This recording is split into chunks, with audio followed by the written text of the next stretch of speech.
Baseball isn't just numbers, numbers, numbers. This game is not being played on computers. You don't do that with a bunch of statistical gimmicks. You don't put a team together with a computer. We're talking weighted runs created plus, expected WOBA, his sweet spot rate, defensive runs above average, average exit velocity, barrel rate, xFIP, BABIP, SIERA. We are above replacement radio.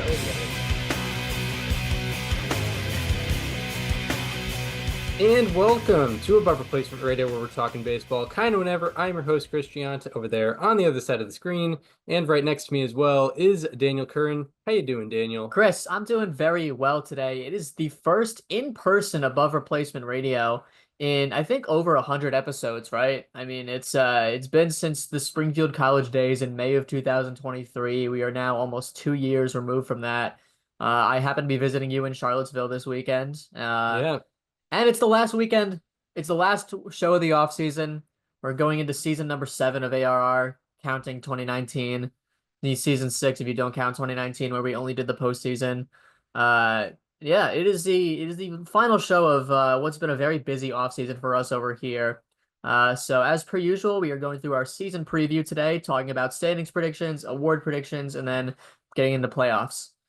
Yeah, it's a very exciting time. It's I've kind of referred to this before as like almost our state of the union on baseball in general. And I think we've added with the positional rankings and the player rankings, I think we've added to that. But this whole offseason is almost kind of a state of the union on where we think the baseball world is. So it's good to kind of cap it off with something we've done every single year and, predicting full standings, kind of breaking down everything. Picking awards and then picking playoffs based off really nothing. But it's always fun to do in case we do get it right. But yeah, so I mean, also if you don't know, if you're unaware of what's going on, we're literally right next to each other, but we figured we get some video. So I'm that's my hand. That's Chris's hand. But you can see the same lamp, you can see the same Patriots flag in both shots here. Yeah, exactly. We also do have a couple of baseball games to talk about, things that did happen. Yeah. We had a couple games in Tokyo. It was 2 Dodgers wins. I believe it was a 4-1 Dodgers win and then a 6-3 Dodgers win. Yeah, it was 6-3 for and it stayed that way for the last 3 innings. There was some interesting things. We got, the debut of Roki Sasaki was interesting for sure. He had some control issues, but I don't know how much that'll translate through the rest of the year, but it would have been nicer to see some better quality innings. I mean, well, first of all, Yoshinobu Yamamoto's start was much better than his Korea start last year. Not that he set the bar very high, but what was it? 5 innings pitched, 1 run, 1 walk, 5 strikeouts, I think it was. I think maybe 4 strikeouts, but it was 5 innings, 1 run. Limited amount of walks and hits. A good outing. Yeah. Sasaki, he did have 4 or 5 walks. But overall, I mean, the Dodgers pitching was solid, especially in that first game. I believe they retired 16 straight batters at one point. Yeah. From the Cubs. It was just a couple of good games. I do enjoy that 2 times a year that this series allows the diehards to be diehards, because I woke up at 6 a.m. both days. I watched every pitch of both games. And it was a good time for twice a year, especially at the beginning of the season. Yeah, indeed. And obviously very good for Japan. It helps that there were, I think, 4 players in total that were 5 players in totals that were representing the country. Yeah, because Seiya Suzuki as well. Seiya Suzuki, Shota Imanaga, Yoshinobu Yamamoto, Roki Sasaki, and of course Shohei Ohtani. If you're gonna pick a couple teams to go to Japan, why not? Why not those 2 teams? And obviously Tokyo responded, sold out. Tickets were, I think, very, very expensive as well. Just a very good event for the people over there. Luckily for us, we get the other 2,400-ish. There's no London series this year. Yeah, no London series. Maybe I don't know. Is there a Mexico series? Yeah, but in spring training. Okay, yeah. So that doesn't count. So we get, I think, all the other ones. Yeah. So that's cool. Don't worry, we're not giving the game away. Um, but yeah, did we have anything else on the Tokyo series? Not too much. I mean, apparently the Dodgers might be good this year. I don't know. Yeah, no, That's what it seems like. yeah, they're on pace for 162 wins, which Yeah, no, it's hard to take really much away from exactly 2 games. I will say Yoshinobu Yamamoto, this might have just been because he was in the Tokyo Dome, it might have been some mechanical changes that could you know, translate throughout the rest of the season, but some of the things that he has a lot more control over, his movements, his velocity was up from how we saw it last year, especially on his splitter, which was pretty interesting, I thought. Just to give you an idea, Yoshinobu Yamamoto, through his splitter 40% of the time, it averaged out at where's the pitch velocity? Here it is. It averaged out at 92.4 miles per hour, which is higher than last year. The fastball also averaged out at 96.8, which was faster than last year, which was pretty interesting. Baseball Savant obviously doesn't, they took away the last year averages because it's a new year now. But I had some numbers on Yamamoto. Sasaki, obviously, it's hard to really read much because there's not a whole lot of public data on him, at least, in the US. There's obviously the like some outings from the World Baseball Classic, but that's something you more have to manually go and look at. But regardless, it was interesting. Yoshinobu Yamamoto threw an 0-2 splitter to Michael Busch in the first inning that reached 94.1 miles per hour, which was the fastest splitter he had ever thrown in his career. And granted, that's only 2 seasons, but it's still, I think that clearly means something. In total, he threw 20 splitters that were at least 92 miles per hour. And he had never thrown more than 10 in any such game before that game. So that was interesting. Also, on the Cubs side, Shota Imanaga also had some life on his splitter. It averaged 13 inches of movements, arm side movements, and that was the most he's ever averaged in a game throughout his career. Yeah, no, those were definitely fascinating stats. Maybe being in Japan really brought the splitter the splitter mojo out of them. Yeah.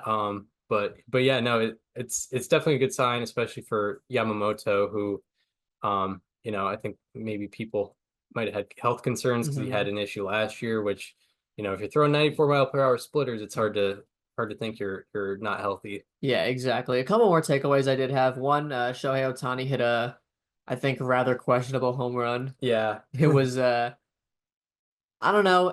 I don't know if it would have gone out or not. I really truly don't know. I think it's definitely a call in the field stands moment. I don't know if there's enough evidence to overturn whatever the call in the field was. Right. In this case, it happened to have been a home run. I thought it was a double when I first saw it. But a fan reached over to grab it. I do wonder, like, do they treat that kind of thing the same way in Japan as they do in the US? Because there's a lot of cultural differences in Japan with baseball specifically. Like in the US, if you reach over to grab a ball and play and interfere, you get kicked out of the stadium. Right. That's like a very famous thing. I don't know if that happened in Japan or not. Yeah, at least they didn't have because every American broadcast, as soon as they they have like the getting guy's kicked out, IP address and everything. as soon as the guy gets kicked out, everyone, like, the camera's right on him, zoomed in. It's like a whole segment. With this one, I don't recall seeing someone, getting thrown out. But honestly, I feel like they would revolt. It's like he got a Shohei Ohtani home run ball, and he also helped Shohei Ohtani hit a home run. It's a hero. True. That's true. Also, those those replay things, like the all angles replay that looks like video game graphics, I didn't care for them. Yeah, no, it I was really strange. Yeah. The graphics looked like a PS2 game. Right. Yeah, exactly. I get the concept is cool, and I'm sure MLB needed to like promote it because because of whatever service was doing it, like probably paid a lot of money to get it promoted or whatever. I imagine it's only a Tokyo Dome thing because I just can't see that happening 162 games a year in every ballpark, or well, I guess 81 games a year in every ballpark. But yeah, I really didn't care for those. I'll be honest. Yeah, no, absolutely.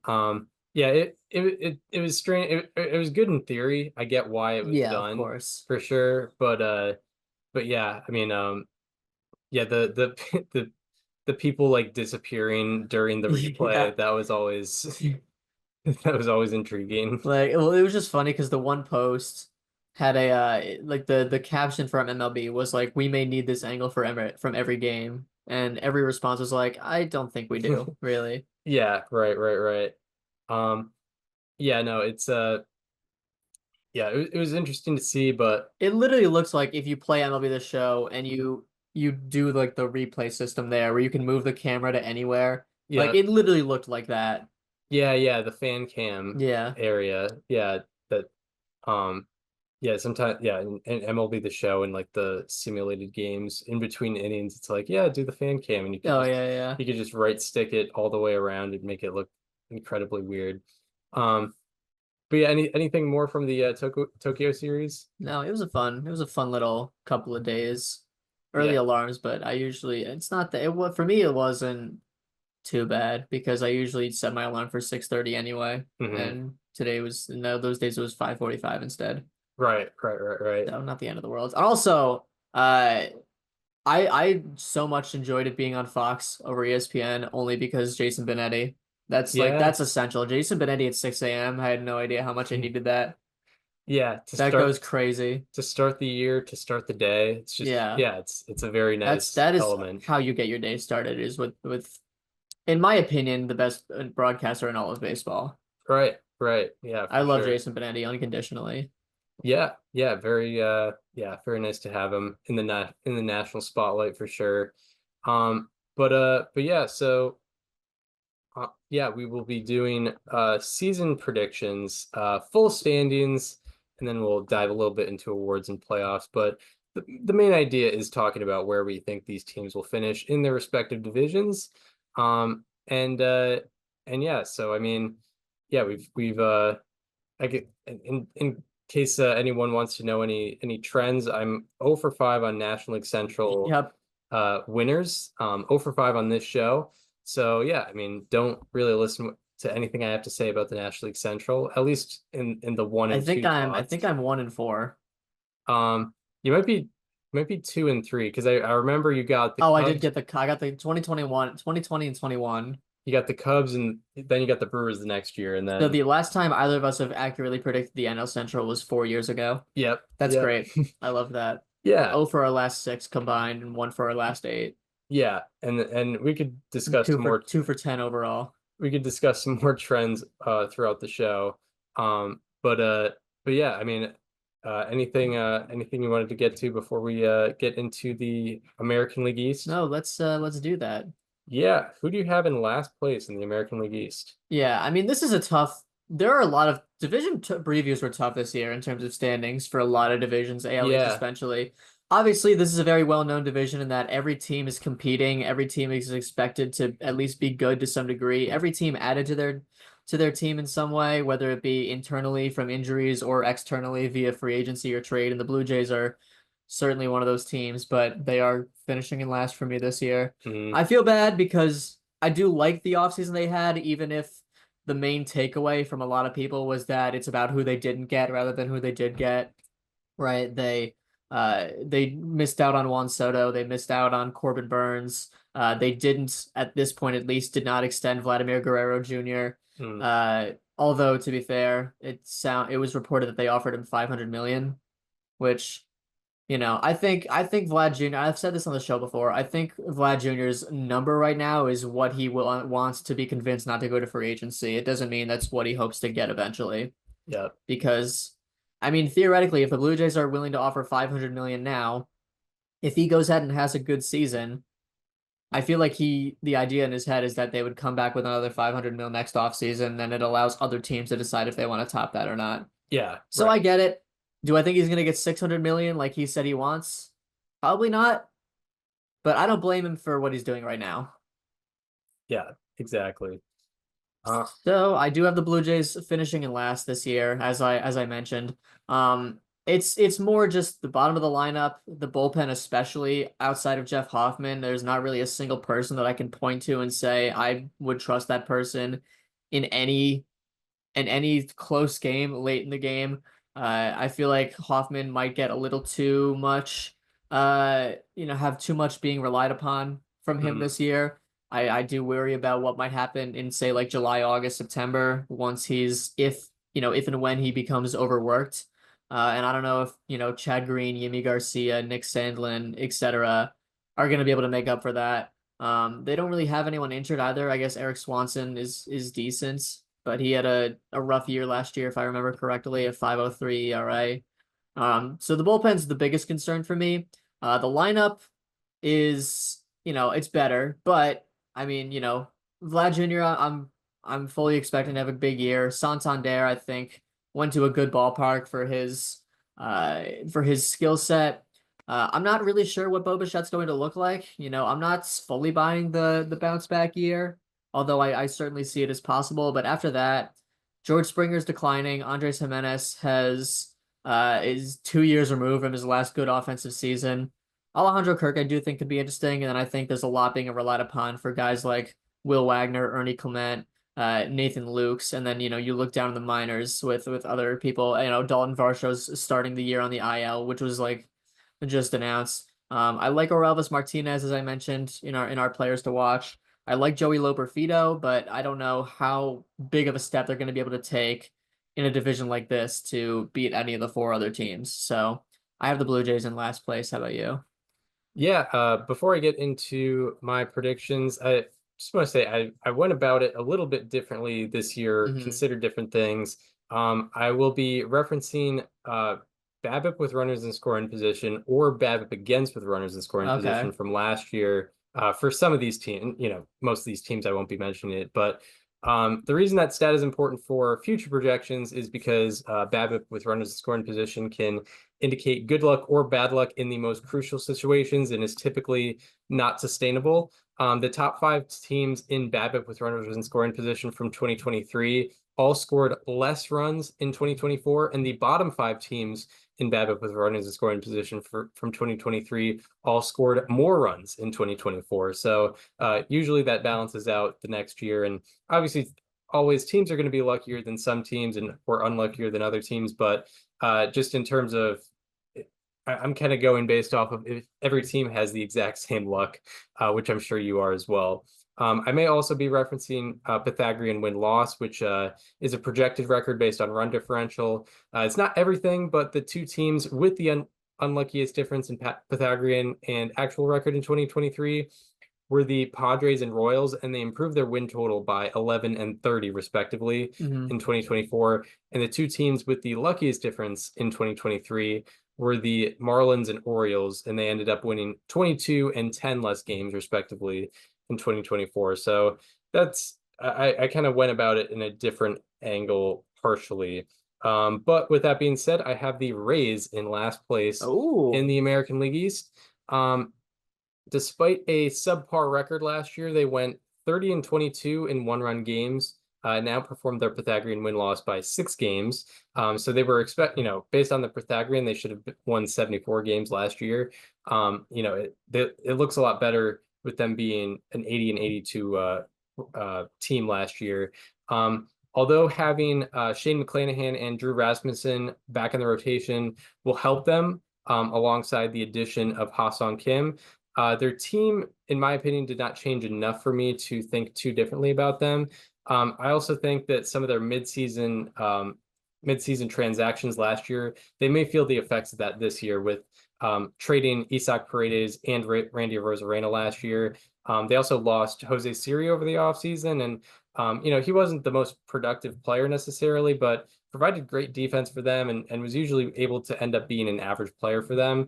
And right now, their projected outfield is Josh Lowe, Christopher Morel, and Johnny DeLuca, which, I was high on Josh Lowe last year, but obviously didn't have the best year last year. And Christopher Morel and Johnny DeLuca, we haven't really seen them be productive overall players yet in their MLB careers. So in a division like the AL East, I see the Rays finishing last. I'm sure I'd have them finishing third or fourth in a lot of other divisions, but yeah, I don't see the full bounce back take place in Tampa Bay. But yeah, I mean, there's things I'm optimistic about. Like I'm interested to see what Junior Caminero does this year. But I don't think they will push above, and I think they'll actually take a step back by being in last place this year. Who do you have in fourth? Yeah, so this is kind of where I start to get bold, I think, because I have the Orioles in fourth, believe it or not. Yeah, I do fear what happened at the second half of last year might be an indication of what this team really is. Which, I mean, I think they're better than 500, which is what they were, and I think that they're, will be some kind of bounce back from Adley Rutschman. I think that there will be some kind of, I guess, I don't know if you'd call it breakout because he was the top prospect in all of baseball, but something better from Jackson Holliday. But I do really fear what this pitching staff might look like, especially with the wall moving back in. Mike Petriello reported this offseason that the new dimensions would bring back 29 home runs that were not home runs in 2024. And this pitching staff is already kind of hurting as it is, and also is already a fly ball heavy type pitching staff, whether it be Zach Eflin, whether it be Charlie Morton, Dean Kremer, Cade Povich. I'm not really sure how Sugano is, but I do have some very deep concerns about what this rotation might look like, and what even just one more injury might do to them. I think the Trevor Rogers trade, albeit, you're going to need to trade prospects for someone. Trevor Rogers was really not the guy that they wanted to have done it for, especially for, Connor Norby and Kyle Stowers. I think the Gray Rod injury really hurts, and the fact that it's elbow inflammation for a guy that's one of the hardest throwing starters in the league is quite concerning, and I do fear that that might snowball. You're not getting Kyle Bradish back at any point this year. I do like that they're getting Felix Bautista back in that bullpen, and I think the bullpen, which was probably their biggest weakness this year, will be significantly better just because of that addition alone. So there is that, and I do appreciate that that exists. I don't really know if Gunnar Henderson's going to be an 8-win player again next year. The defense I would like to see more out of. I would like to see him hit more fastballs. I wonder if they give him a heavier dose of fastballs because he was kind of mid against them last year. I mean, don't get me wrong. I still think he'll be a very good player. I had him in my top 10 overall. But, what if he goes down from 8 to 6 in F4? That's theoretically 2 less wins already. Plus, like I mentioned, I do fear that rotation, and everything else. So I do have the Orioles in fourth this year. I set myself up to be very easily proven wrong with my AL East prediction, and I think this is one of them. So I'll stand on it for now, though. I do have the Orioles in fourth. Right. I mean, yeah, I feel like in terms of first to fifth place, this is the closest By far it's been, in a while. Mm-hmm. With that being said, in fourth I have the Blue Jays, who, I don't expect to make too much noise, but I like some of the additions they made this offseason. As you kind of talked about, I think Anthony Santander should add a lot to their offense, and I think Andres Jimenez should add a lot to their already impressive defense. I think we talked about with the Andres Jimenez addition, like Blue Jays had really good defense, but they were pretty neutral at second base. So, I mean, adding 20 outs above average there is going to be pretty nice. And I don't know if they had the best offense there either. So I know Jimenez isn't great with the bat, but he does add a lot on that end. Also, I think Jeff Hoffman will be a pretty big upgrade to their bullpen, especially considering that in 2023 or in 2024, Jordan Romano was pretty inactive, so they didn't really have a set closer, and now they do. So I think that should help them out at least a little bit. And I think Max Scherzer can add some stability to the back of the rotation. They're not asking him to be an ace, but I think he could be a solid, 3 or 4 starter in that rotation.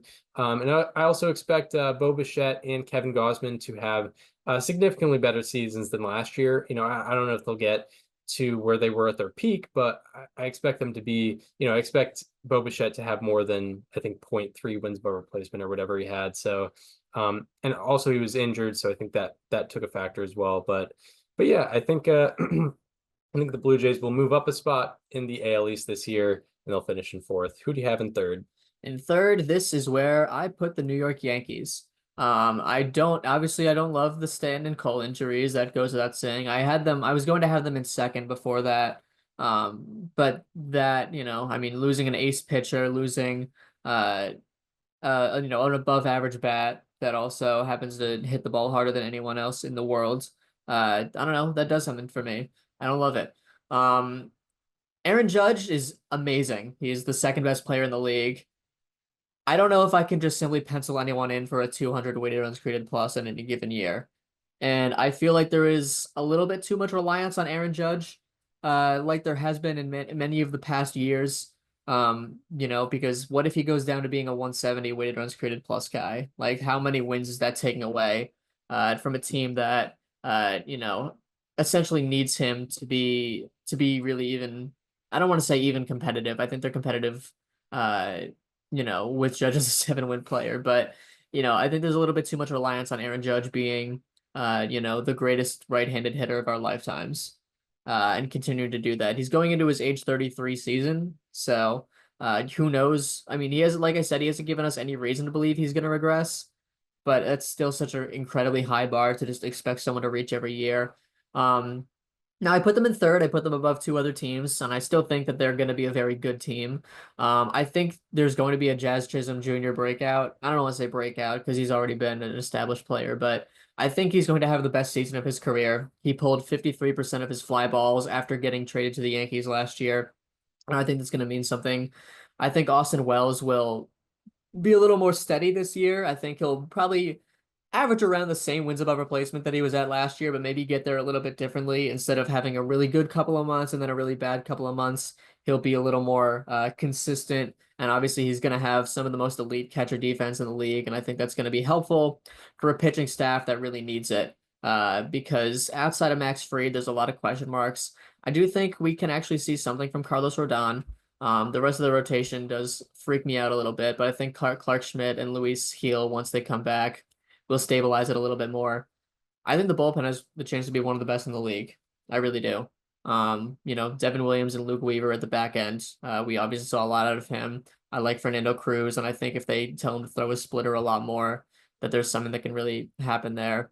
I think Cody Bellinger will be fine, right? I think they kind of view him as a replacement for Alex Verdugo, not Juan Soto.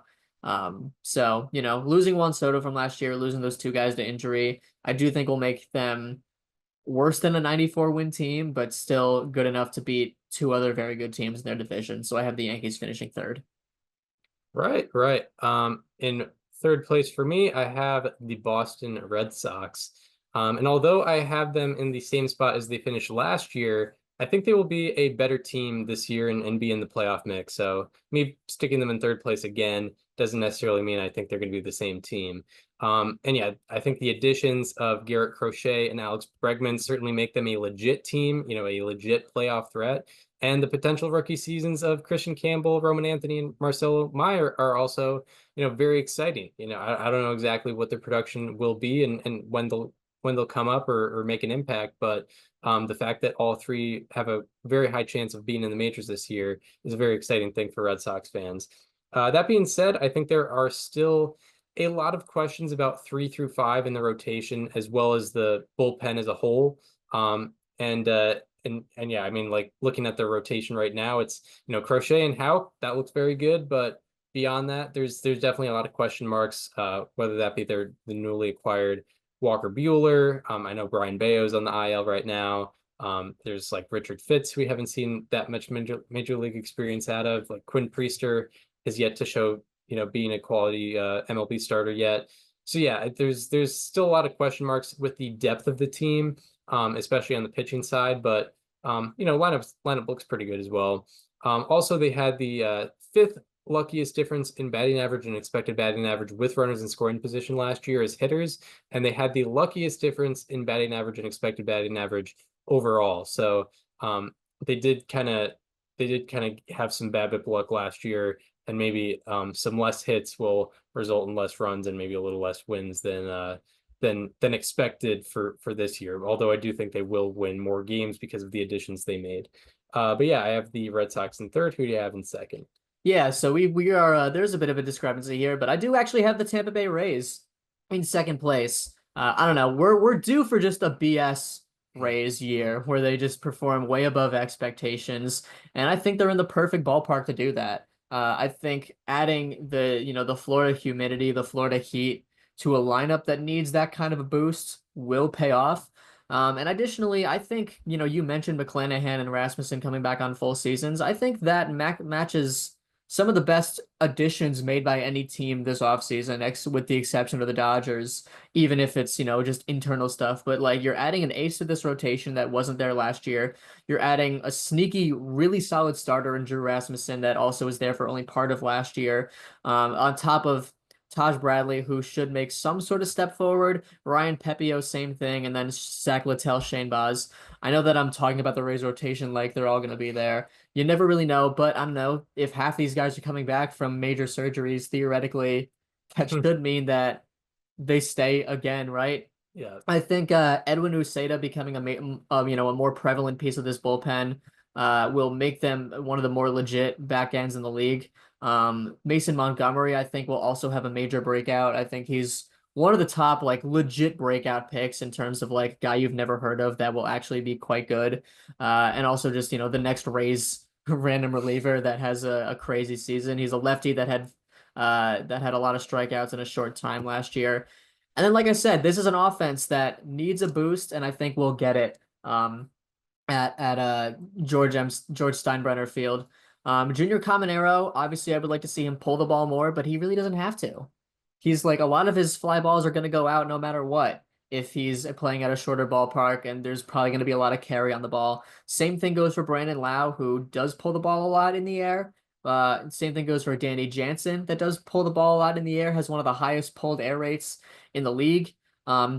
Yandy Diaz, hits the ball very hard. Obviously, mostly it's on the ground, but when it's in the air, I think he'll get better results on stuff like that. Same goes for Christopher Morel. I think the way that the offense is going to benefit from Steinbrenner Field is going to outweigh the disadvantage that it puts the pitching at. And I think the pitching is a better unit anyway. So I think that it'll balance out very nicely. And I think the Rays could actually have a lot of potential to surprise some people this year and go out and make the playoffs and finish second in a very stacked AL East. Yeah. I mean, I see the vision for sure. My second place team though is the Baltimore Orioles, who, yeah, I mean, they kind of underwhelmed a lot of people last year. Definitely underwhelmed people with their off season, but I still think there's some bounce back seasons in order, and also just the general talent and young development of this team. I think will take effect this year, and I think they'll be a second place team and get back in the playoffs once again. The subtractions of Corbin Burns and Anthony Santander definitely hurt, and I think the lack of big additions will probably take effect, but I think there's still a lot of things to be excited about. I think Jackson Holliday, Jordan Westberg, and Heston Kierstad will have larger roles and take advantage this year. I think they'll be, very quality young players for the Orioles as they kind of have a rotating door of prospects that have come through over the last, 3 or 4 years. And I think Adley Rutschman will improve from last year as well. I think he'll probably be around a 4-win player this year. Also, I think the Tyler O'Neill addition should mostly be able to supplement the Anthony Santander subtraction. They lost a big home run hitting corner outfielder in Anthony Santander, but they added another one. So it won't be that much of a loss in terms of net value, I think. Also, I think a full year of Zach Eflin should help this rotation. Well, Charlie Morton should at least eat some innings and save that bullpen. Granted, the Orioles rotation, it's not super talented, but if Charlie Morton can go out and pitch 160, 170 innings this year, I think that should just generally help them a good bit. And speaking of the bullpen, I think the return of Felix Bautista should help that aspect of the team tremendously. They were not as dominant a bullpen as they had been in previous years last year, and I think they can return to that level with Felix Bautista being at the back end of that. So yeah, I think with the Baltimore Orioles, it was definitely underwhelming last year, but they're still a very young team that can grow and improve a lot. And maybe that's what Michael Elias was thinking this offseason, is that they didn't have to pull the trigger just yet. And maybe we'll see that. Maybe we'll see that take effect and then be, I still see them being in second place, but I see them, I think a lot of people have them below second place this year just because of the lack of activity they've had. But yeah, who do you have in first? Yeah, I have the Boston Red Sox in first place. I am buying into the hype that this team has received. And it's aggressive for sure, but I think the addition of Alex Bregman will be uh vital, vital to the team, and much like, although not the same performance-wise, I think very similar to what we saw out of JD Martinez in 2018, where you saw him take a lot of the younger guys under his wing while also being a, two-time Silver Slugger in 1 year. Right, this is still a young team at its core. Jarren Duran is 27 years old, 28 years old at the time right now. Devers is I guess the captain of the team, so to speak, and the on-field leader, but still is only 28 as well. Casas is young, and then there's the big three. There's Campbell, there's Meyer, there's Anthony, who I think will all get playing time this year. And I think having someone like Alex Bregman in that clubhouse will be vital for their development as someone who is very obsessed with hitting, someone who takes a lot of pride in the work that he does, both offensively and defensively. And I think that that's going to show with everyone else. Not to mention, he also balances out a very, left-handed heavy lineup by being a righty in the middle of that order. He does pull the ball a lot, so I think he'll use the monster to his advantage. Although, even if he has declined offensively over the years, but nonetheless, I think it's a very strong lineup. It has the potential to be a very strong lineup all around. I think the top four of Duran, Devers, Bregman, and Casas has the potential to be one of the best, like, top of the lineups in all of baseball. The rotation's hurt right now, but I think, with the Bailey Lab, the big and I think year two of Bailey could be even bigger because when he was with the Giants, most of their big step ups was in year two of Bailey. I believe 2021 was Bailey's second year there, and that was obviously like the elite Giants rotation year. I think Eric Crochet's an ace. I think he's the number 7 pitcher in baseball, as I said. I think Tanner Houck will be able to pitch more innings because the big concern with him last year is, oh, he's never pitched a full season before. Is he going to be able to have a good second half? I think that that's going to progress, and he's going to be able to pitch more throughout the year and be a stronger pitcher. Walker Buehler, I'm very curious to see what happens in the Bailey Lab, although I am cautiously optimistic, we'll say. And the rotation injuries right now, they don't seem severe. I think Brian Bale will be back soon. I think Cutter Crawford will be back soon. I'm not really sure what the Giolito injury looks like, but that's something that I think we will see him on the mound for most of the year. Patrick Sandoval, who knows what that looks like, because he did get the internal brace, so he should be back at some point this year. This is a very deep lineup for sure, especially when all the kids come up. I am a bit cautiously optimistic, specifically on Campbell, because he did have a 60% ground ball rate in the minors last year, so I think he'll take some time to get used to the majors whenever he does come up. I think Anthony's gonna hit right away, though. I do believe that Roman Anthony can just make an immediate impact on this team. But regardless, I think this is a very strong team. I think it's a team that's, very hungry to not be mediocre for the first time in 4 seasons. And I have the Red Sox winning the AL East. Yeah, yeah. I'm definitely rooting for your predictions to work out. That's for sure. Yeah. But in first place, I have the New York Yankees, who, although I don't think they will win as many games as they did last year, I don't think the other teams either did enough or had enough before this offseason to bridge the gap between them and the rest of the division. They lost a lot this offseason, the Yankees did, but they also gained a lot. Max Fried adds a lot to this rotation. And with Garrett Cole being out, he serves as a very solid number one. Not in every rotation can you lose a guy like Garrett Cole and still have a really solid number one starter. And I think Max Fried is probably like a top 15 starter in today's game. And then they added, in my opinion, the best reliever in baseball, Devin Williams, and he's going to be an upgrade over Clay Holmes, who they lost this year. Cody Bellinger is going to be an upgrade over Alex Verdugo, and I think Paul Goldschmidt will be an upgrade over Anthony Rizzo. Even if Paul Goldschmidt's not the same, I think he's better than what Anthony Rizzo was last year. They're definitely going to miss Garrett Cole this year, but they won 94 games with him only throwing 95 innings last year, and not even the best 95 innings of his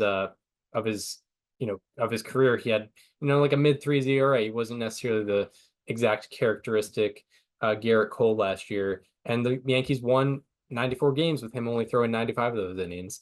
Also, I think having Jazz Chisholm for a full year will definitely help them out. And then I guess going back to the luck factors with the Yankees, they had the fifth lowest BABIP with runners in scoring position last year. So I think league average luck should also improve their run production just a little bit. So yeah, just I think although they definitely, they lost Juan Soto, that was a big deal, but they gained a lot, and I think they could expect some just better years and win from some of the small upgrades that they made. So yeah, that is it for the American League East, and now we will move on to the AL Central as we kind of snake it, because I think how we've done it is, although I don't have a whole lot to say about my last place American League Central team. In fifth place for the American League Central, you might have guessed it, but I have the White Sox. What? I have the White Sox in last place in the Are you AL Central. sure the additions of Martin Perez and Mike Tauchman won't make up for the 41 win deficit between them and fourth place last year? I don't see them each getting 22 WAR this year, unfortunately.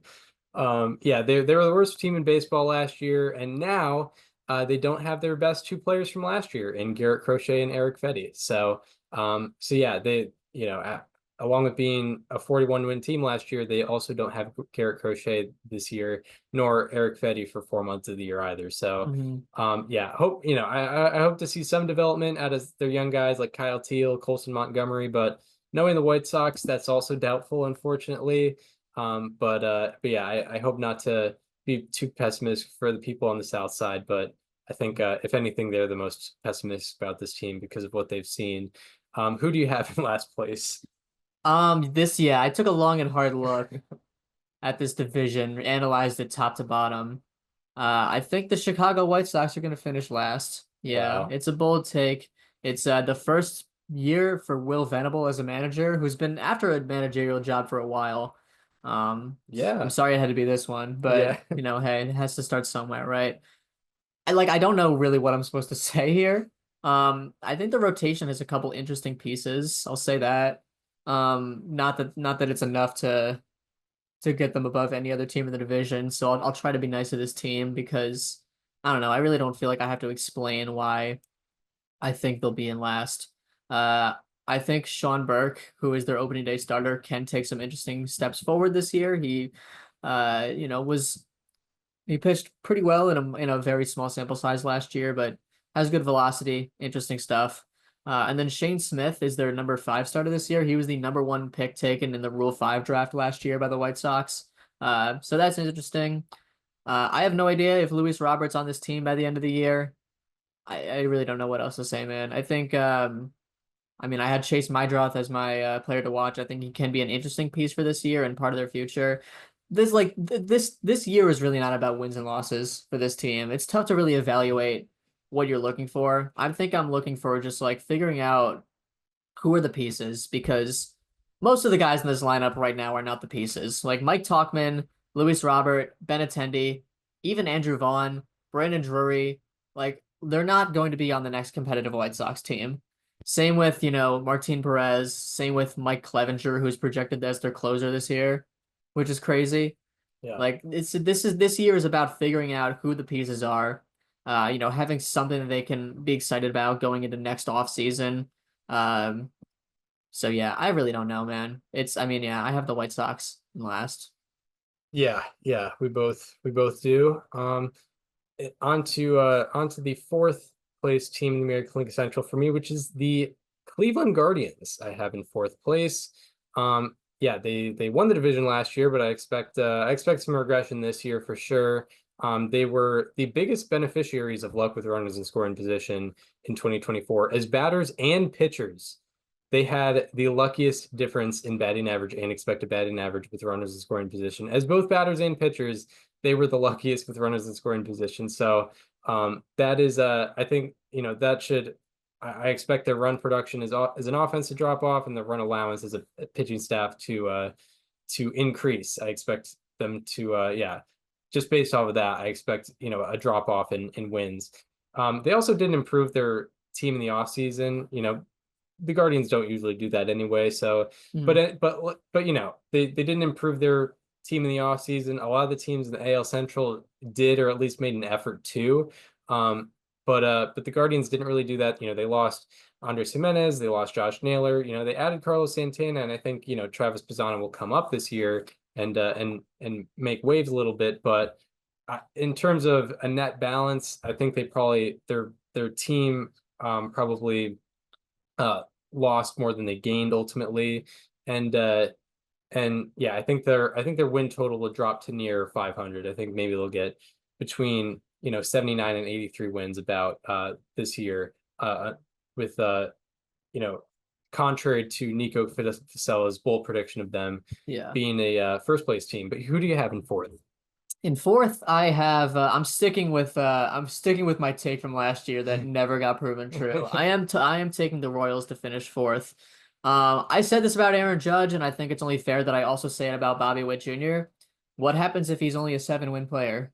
Yeah. Like a 10-win player is something. It's so hard for me to just expect that out of any player in any given year. And he's going into his age 25 season, 24 season, something like that. So it's certainly very possible for him to continue to do what he did last year. But I still I don't know. There's just something that I'm not really feeling about it.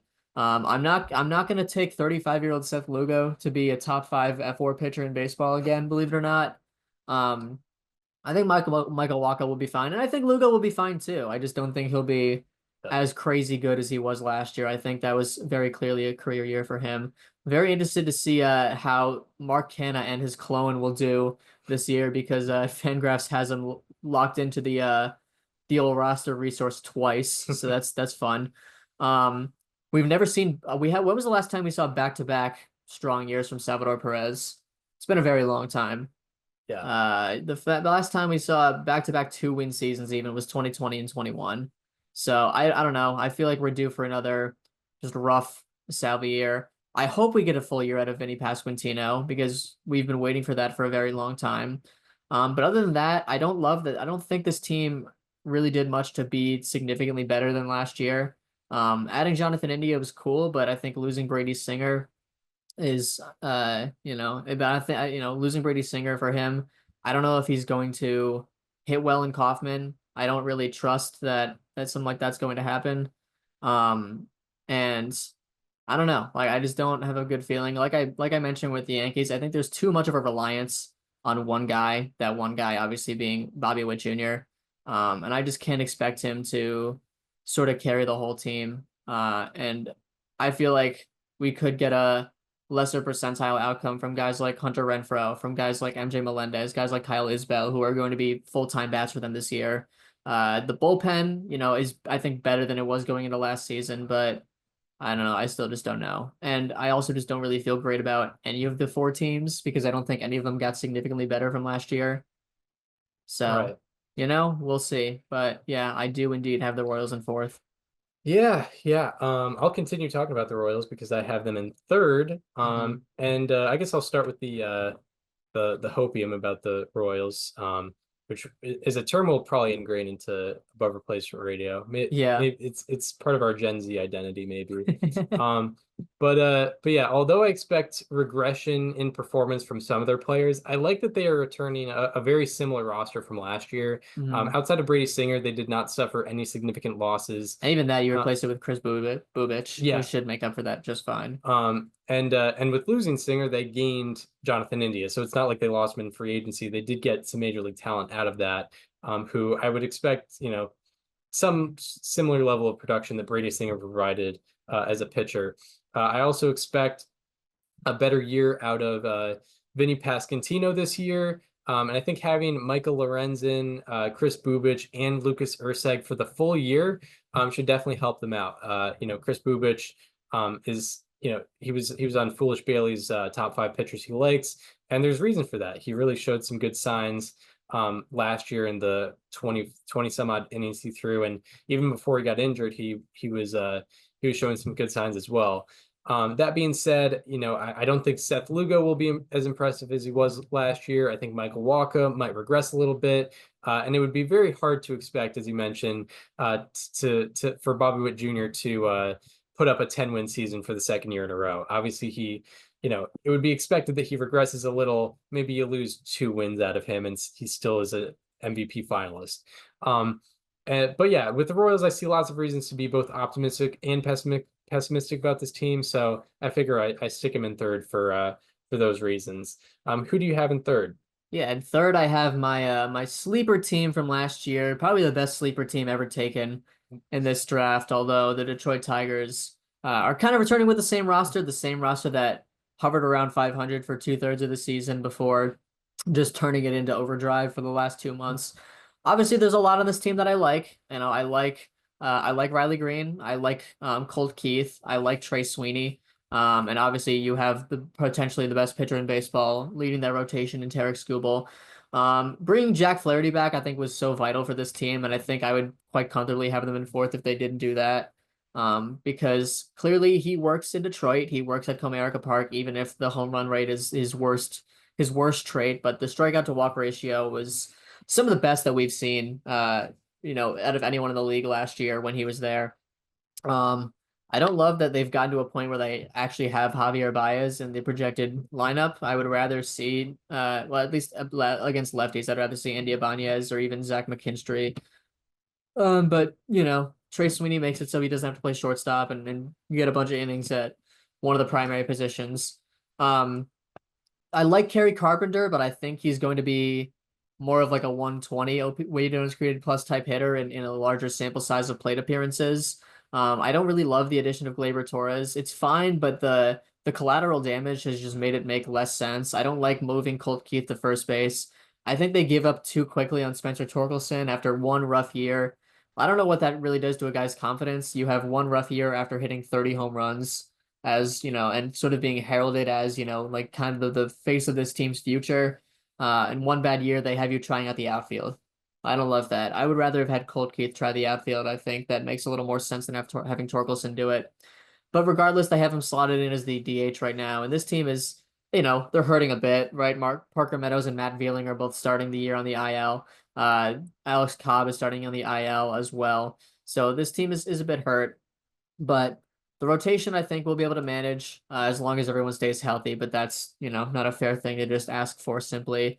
The bullpen, I think, has the chance to pick up where it left off last year. It was one of the best in baseball. It was the most used in baseball, and it didn't really seem to affect them that terribly. This is a team of a lot of just very interesting pieces with very wide ranges between their ceilings and floors, I think, and I think that's kind of exactly what the Tigers are. I think they fall somewhat in the middle, kind of be around 500, and I have them finishing third this year. Yeah, yeah. In second place for me, I have the Minnesota Twins. They obviously they were big division favorites last year. I think I would say most people probably took them as division winners last year and kind of underwhelmed, went 82-80. But they were, looking at the luck factors for me, they were a big victim of poor luck in 2024 with runners in scoring position. They had the highest BABIP against with runners in scoring position and the unluckiest difference in batting average against and expected batting average against with runners in scoring position last year. So I think they allowed it a little too many ground balls through the holes and bloopers that just kind of made it through with runners in scoring position, in those vital situations that probably, made them lose a couple extra games more than they should have had. And as hitters, they were also bottom 6 in BABIP with runners in scoring position. Although they didn't do really anything in the offseason, I do like what they have. Their outfield with Buxton, Wallner, and Larnach looks very promising. I think there's a high ceiling there. Even if there's a low floor, I think there's a high ceiling with Buxton, Wallner, and Larnach as a combo in that outfield. The idea of Carlos Correa playing more games this year would be very, very positive. And I think Pablo Lopez, Joe Ryan, and Bailey Ober are a pretty good top 3 in the rotation. And especially if the luck lines up for them, I think they could be a really, really good top 3. With the 4 and 5 also not being too bad either. So yeah, I like what they have. I think people might be down on them because of their off season, but I think they in a division like this, they can finish second. Who do you have in second place? In second place, I have the team you have in fourth, the Cleveland Guardians. Yeah, I wish this team did a little more, as I kind of say every year, but I like a full year of Kyle Manzardo. I love the addition of Carlos Santana, even if it means even if it means getting rid of Josh Naylor. I think I honestly do believe it's a net positive at first for this year at least, maybe not as much in the long term. But Carlos Santana, I think he's going to add a veteran presence to a team that has notoriously been among the youngest in all of baseball. Carlos Santana's a glue guy. Every single place he goes, they love him, and they seem to just kind of perform better with him.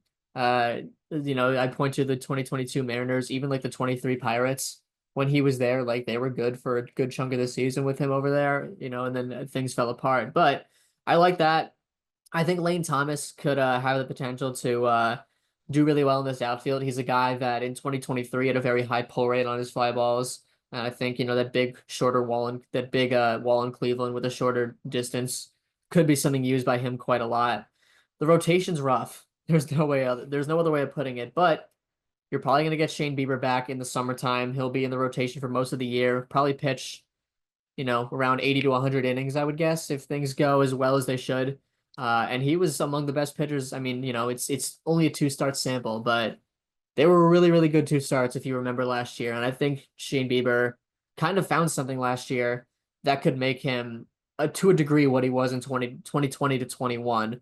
And if that version of Shane Bieber comes back, I think that the Guardians actually have a legit ace finally, which they really didn't have last year. And I think that was a large part of their downfall. I'm still waiting for breakouts from guys like Gavin Williams, guys like Luis Ortiz, and I think Ortiz, especially coming to Cleveland, I like the idea of him coming to a place that seems to do well with developing pitchers. And the bullpen really needs no introduction, right? It's the best bullpen in the league, or at least it was last year.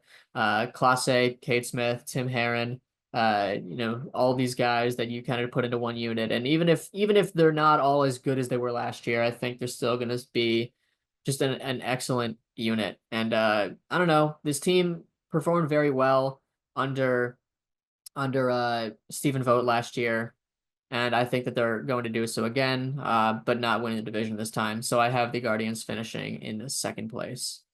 Yeah, and on to my American League Central champions. 2024 was the year Daniel was the Tigers guy, and 2025 is the year I'm the Tigers guy, which happy to pass the torch. Now I'm a little worried because maybe I just didn't catch it when I should have. But no, I have the Tigers as AL Central champions because they made the playoffs last year, and in my opinion, they look like a much more serious team this year. They lost no one significant from 2024, which you can't say about almost any other team in baseball. And they brought Jack Flaherty back while adding Gleyber Torres and also Alex Cobb. Once Cobb enters the rotation, I think the Tigers will definitely have or wait, how did I write this down? I wrote that wrong. I think once Cobb enters the rotation, the Tigers will not have these starter depth issues that they had at the end of 2024, which especially over a full season really benefits them, saves some of the bullpen, and puts them in a much better position to win long term. Also, I think more time from Parker Meadows and Jackson Jobe should definitely help add to the team. And I think Trey Sweeney provides an upgrade over Javier Baez at shortstop. Even if he doesn't play every day, I think that will provide an upgrade. And hypothetically, if Trey Sweeney is 1 win above replacement and Javier Baez is -1, that's 2 wins above replacement you're making up for. So yeah, the hope is that Trey Sweeney gets some more time at shortstop, and then Parker Meadows and Jackson Jobe, being more prominent members of the Tigers in 2025, I think will be a positive for them. So yeah, I think they'll just build off of what they did last year, and also enjoy the additions of Jack Flaherty, Alex Cobb, and I think Gleyber Torres could also provide something, especially considering even Spencer Torkelson. He was a below average hitter last year, and he wasn't that much above average on a rate basis in 2023. So it might be good to have Torres at second, Keith at first, and then kind of figure out what's going on in the outfield, in my opinion. But I have the Tigers as the AL Central champions. Talk about why the Twins are your American League Central champions. Yeah, I've been wrong on this take 1,000 times in a row in the last year alone. But you know what? I'm just doing it. The only thing stopping the Twins from winning the division are the Twins. And I know that that's a very tough opponent historically for them to overcome. And I'm largely talking about the injury bug when I say this. Unfortunately, It's already hit Royce Lewis. It's waiting. Does it hit Carlos Correa? Does it hit Byron Buxton? And if so, to what degree? Because maybe they all get 450 plate appearances this year. I think that'd be huge if all of them could hit for that much.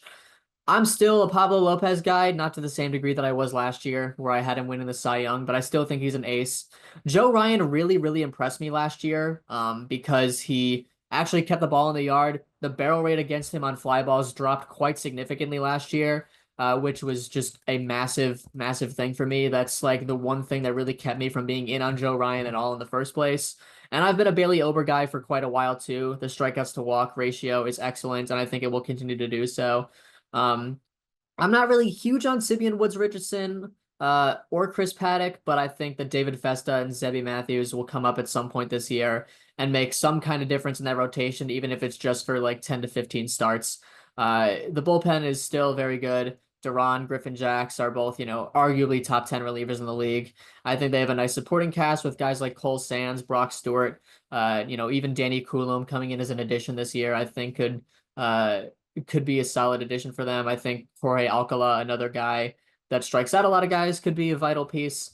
On top of that, I think there's some kind of potential bounce back for someone like Edward Julian. I think Emmanuel Rodriguez is going to come up from the minors this year and weirdly, I'm saying this about a prospect, almost kind of stabilize that lineup because he's a crazy walk rate guy. You're losing someone like that in Carlos Santana. You could almost gain it back, even if it's a prospect at a different position from Emmanuel Rodriguez. And, that could be a guy that, if Buxton goes down, that's a guy that you plug into the outfield to at least make some kind of difference. That's better than whatever they were replacing him with before.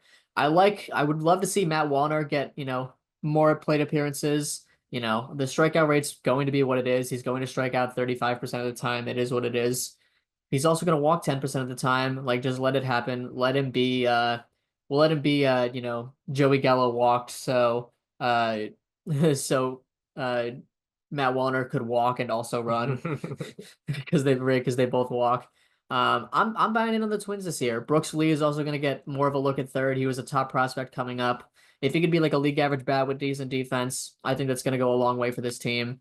And I'm picking them to win the division. I did it last year and I was severely wrong. I stood on it last year at the end of the season and they proceeded to have the worst September of all time. But you know what? I'm gonna do it again. If I fall for it again, then that's on me. But I'm still picking the Twins to win this division. Right. Yeah. I was also severely wrong on the Twins last year. Yeah, horrifically. We had the same takes on both the Twins and the Royals, and it never came true. Never came true. But guess what? We're still there this year. Yeah, exactly. Well, I'm still there this year. You're a little more in on the Royals than I am. A little bit, but yeah, we'll get more into it when the playoff seedings arrive, or when our time for the playoff seedings arrive. But yeah, so on to the American League West, and as we're snaking it, it is your turn to take on last place in the American League West. Who do you have in last place? I have I know that we might disagree on this because I know you're really in on this team, but I have the Angels in last place. They had the worst season in franchise history last year, 63-99, the most games they've ever lost in a season. And I mean, if Mike Trout stays healthy, they should be better than that. Even if he stays healthy, I still think this is the worst team in the division. The Zach Neto injury really blows. He has the chance to be like an actual 5-win player over the course of a full season, but we're not going to see that this year. The additions will just be kind of placeholders, I think. Jorge Soler, Yohan Moncada, Kyle Hendricks. It doesn't really inspire me too much. I think Reed Detmers is the kind of guy that I will love the minute he goes to another organization, just on principle. I think there's something there, but the Angels just don't have the capability to bring it out of him. Yeah. They signed Kenley Jansen to get some milestones out of him, I guess. If he takes I don't know, I was very upset about that signing because I want to see Ben Joyce as the closer, but I don't think we're going to see that now because they had to sign 37-year-old Kenley Jansen on a team that's not competitive. Granted, he signed in late February, so it appears that not many people wanted him. So I don't really know, but I think Taylor Ward's out the door this year. He's going to be a free agent soon. I think Soler and Moncada are guys that they're hoping they can at least get a couple good months out of and then trade, because this team really doesn't have that great of a farm system either. So I'm taking the Angels to finish last. I don't think there's really much explanation needed. I don't know. I do hope that we get a full healthy year out of Mike Trout, even if he's not Mike Trout. I just want to see him play. Yeah, for sure, for sure. I kind of have the same thoughts as you do about the Angels. I have them in last place as well. I don't see them much differently than how they performed last year. I think, Yusei Kikuchi can be a good addition. And I hope to see Mike Trout play more, but that's mostly my thoughts on the Angels. Also, Fangraphs has them ranked 30th as a farm system. So, I think their current talent isn't enough to push them beyond last place, and also their future talent, unfortunately, doesn't isn't enough to push them past first place. I know Christian Moore did well in the minors last year, but they can't. They rush their first rounders as we know, and I don't know how good it is for them necessarily, but yeah, just the development of the team. I don't believe in them to push much further than they did last year, push much further beyond a 63 win season. Yeah, onto your fourth place team. Yeah, my fourth place team, this is where I start to get bold. This is probably my boldest take of the entire episode, but I have the Seattle Mariners finishing in fourth place. How the mighty have fallen. I've been like the Mariners guy for like the entirety of this show. But I'm quite disappointed in this offseason. I think they honestly did have the worst offseason of anyone in the league. People are talking about, and hey, he was solid last year. I'll give him that. People are a little too certain on Victor Robles from what I've been seeing online.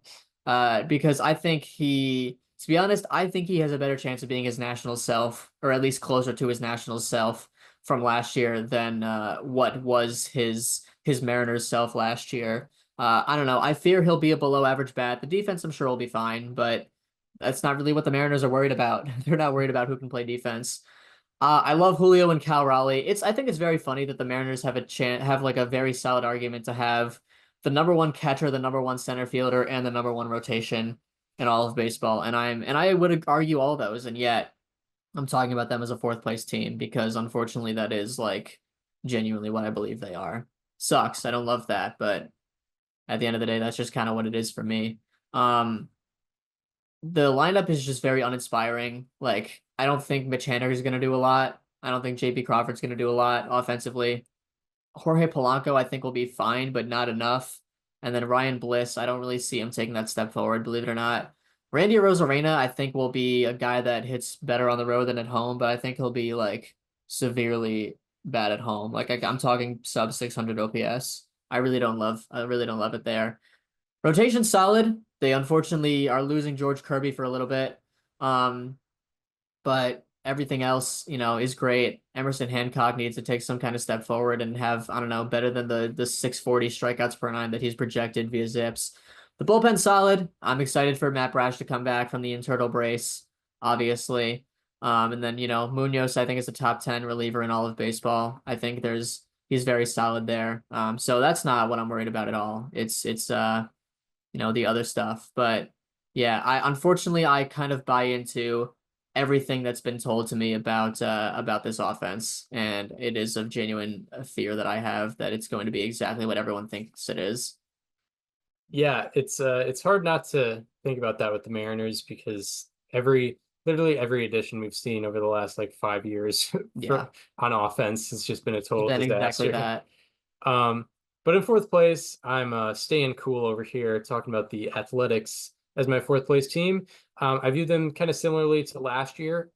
Luis Severino and Jeffrey Springs are quality additions to the starting rotation, and I'm excited to see the development of guys like Tyler Soderstrom and their rookie shortstop Jacob Wilson. But I think there's still too much of a gap between them and the rest of the division. But yeah, that's really all I have to say about the Athletics. Who do you have in third place? That's where I have the Athletics. I feel weirdly optimistic about this team. It's a weird year for sure. Yeah. But I do think we will see an increase in for the offense at home, especially.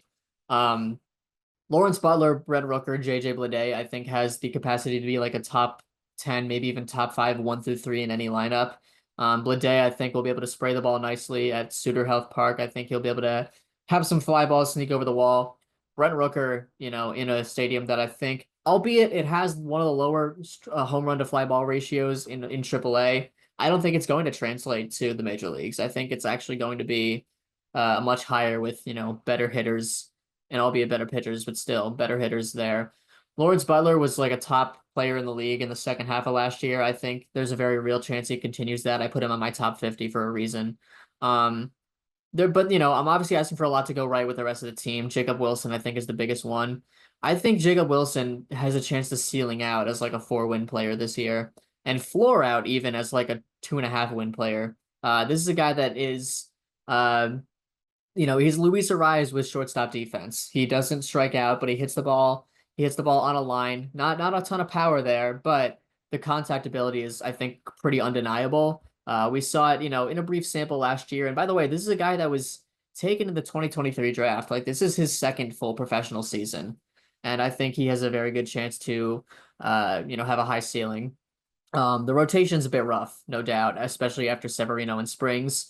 I do feel weirdly high on Jeffrey Springs this year because I remember what he was like in those couple starts pre-Tommy John in 2023. Severino, I think, will be fine. He'll be, a 2.5 to 3-win pitcher, and everything else after that is rough. But it's going to be a lot of fly balls, which isn't great for that ballpark, but I think if guys like Osvaldo Bido and Joey Eastis can get enough pop-ups and prevent the exit velocities, prevent the barrels as much as possible on fly balls, I think this could be a really effective back end of the rotation, and that is a big if, for sure. That is a huge if. But I see the vision for it. And I think the offense will be overwhelming enough to make up for whatever shortcomings the pitching might have. At the very least, you do have Mason Miller closing games. So they're playing 8-inning ball over there, I think. And I actually do think the Sacramento Athletics, will be a top 3 team in their division. Yeah. Crazy as it sounds. And onto my third place team, who are the Houston Astros. I've taken the Astros to win the division each of the last 3 years leading up to this, but yeah, now I have them losing the division.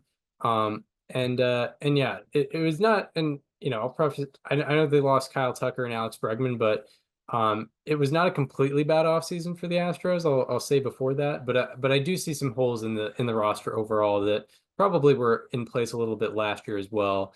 They lost 2 of their 3 best position players in Kyle Tucker and Alex Bregman. I do see Isaac Paredes providing similar production at third base as Alex Bregman had last year. But the outfield does not look great for them. And I think that's the only reason why they would move Altuve there. The fact that they're moving Altuve to left field, who, when he has never played outfield in his career, gives you a sign on what that outfield kind of looks like for the Astros. They did make a very necessary upgrade at first base with Christian Walker. And over the last 3 years, the Astros have produced the lowest WAR from their first base position in all of baseball. And that will probably change with Christian Walker being there. But we kind of thought the same thing about Jose Abreu. However, Christian Walker might be a little bit different because he also plays some really good defense too. That said, I think there are concerns with rotation depth and lineup balance. So talking about rotation depth, Ronel Blanco did put up a 2.80 ERA last year, but that was despite a 4.15 FIP. And he also had the 6th luckiest difference in ERA and expected ERA out of 107 pitchers with 350 plus balls in play last year. The difference between a 2.80 ERA and a 4.15 ERA, and I say 4.15 ERA because that was his FIP, is the difference between 2.80 and 4.15 in those amount of innings he threw is the difference of 25 earned runs, which is almost 1 per start. So imagine if Ronel Blanco allowed 1 more earned run per start last year. Well, I guess he still could have had a no-hitter theoretically. He could have had a no-hitter, but theoretically, I think that's a lot. That's a couple more losses for the Astros for sure, because I'm sure some of those games they won were 1-run games in which Ronel Blanco started. Also, Spencer Arrighetti, he is intriguing, but he's yet to prove himself. And I'm not sure how Hayden Wesneski will fare as someone with a history of home run problems, pitching, with as someone with a history of home run problems, him pitching in Houston, obviously that poses some issues. But so yeah, I'm concerned about 3 through 5 in the rotation for sure. Also the projected starting lineup right now, or at least as of the time I wrote notes for this, the projected lineup for the Astros has one left-handed hitter and no switch hitters, which could make things a little bit easier on opposing bullpens. I don't think it's the biggest thing in the world, but it is something that can be somewhat of a disadvantage for the Houston lineup, having only one left-handed hitter and no switch hitters. Like eight righties in your starting lineup, that could pose a little something, especially considering the fact that most pitchers in Major League Baseball are right-handed. So yeah, I don't. We'll see about it. There's potential bounce back seasons for some guys, but I think overall the team will kind of downgrade because of some of the holes they had in their roster last year and some of the holes that were provided by Kyle Tucker and Alex Bregman leaving, or not leaving, but being off the team now. But yeah, so that's the Houston Astros in third place. Who do you have in second place in the American League East or American League West? Yeah, in the American League West for second place, I have the Texas Rangers. Wow. Yeah, it sets up a bit of a bolder take, I suppose, for later. But yeah, I really like this team. I think they are much, much, much closer to their 2023 selves than they are their 2024 selves. That's not even really a question. I think Corey Seager will go back to being a top 10 player. Obviously, I had that. I think Wyatt Langford's going to be awesome. However, what I don't love is the rotation. I don't love Tyler Mahle as, the number, I guess, 3 behind DeGrom and Eovaldi, who already are, questionable to stay on the field, DeGrom especially. I do worry about how much reliance there is on development from Kumar Rocker and Jack Leiter, who both made their major league debuts last season. Leiter obviously struggled quite heavily. That one, I think we all saw how bad that was. I don't think he's that bad or even close to it, really. But I think it's a lot that they're asking from him, and the bullpen is also very rough. I think Robert Garcia could surprise some people this year. I don't know how much longer 38-year-old Chris Martin is going to be able to be a back end of the rotation reliever, especially for a team that really, really needs him to be one. That concerns me quite a lot. So I do I guess worry a bit about how much that's going to work. And then the rest of the bullpen, there's nothing that really excites me to any certain degree. The pitching's a major question mark for me. It has a high ceiling, but also a quite severely low floor, I think. But the offense is awesome, and I'll talk more about the offense because I had to put this team above, 3 others in their division. I'm buying into Wyatt Langford fully. I've made that very clear for a couple months now, I think. It is an odd year for Marcus Semien, who seems to be an every odd year type of player. Doesn't really make much sense, but that's just who he's been since 2019, really. Evan Carter, I think, and Josh Jung will both come back from their injuries and I think be valuable pieces. Adolis Garcia, I do worry about what that defense looked like last year, but I think he can come back to be like, a 2 to 3 win player at most, I think.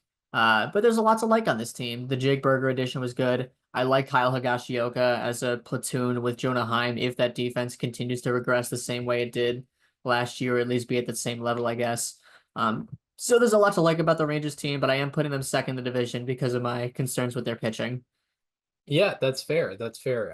And I think for a lot of those reasons, I also have the Rangers in second place in the American League West. I think there could be a lot of bounce back seasons in store for the Texas Rangers.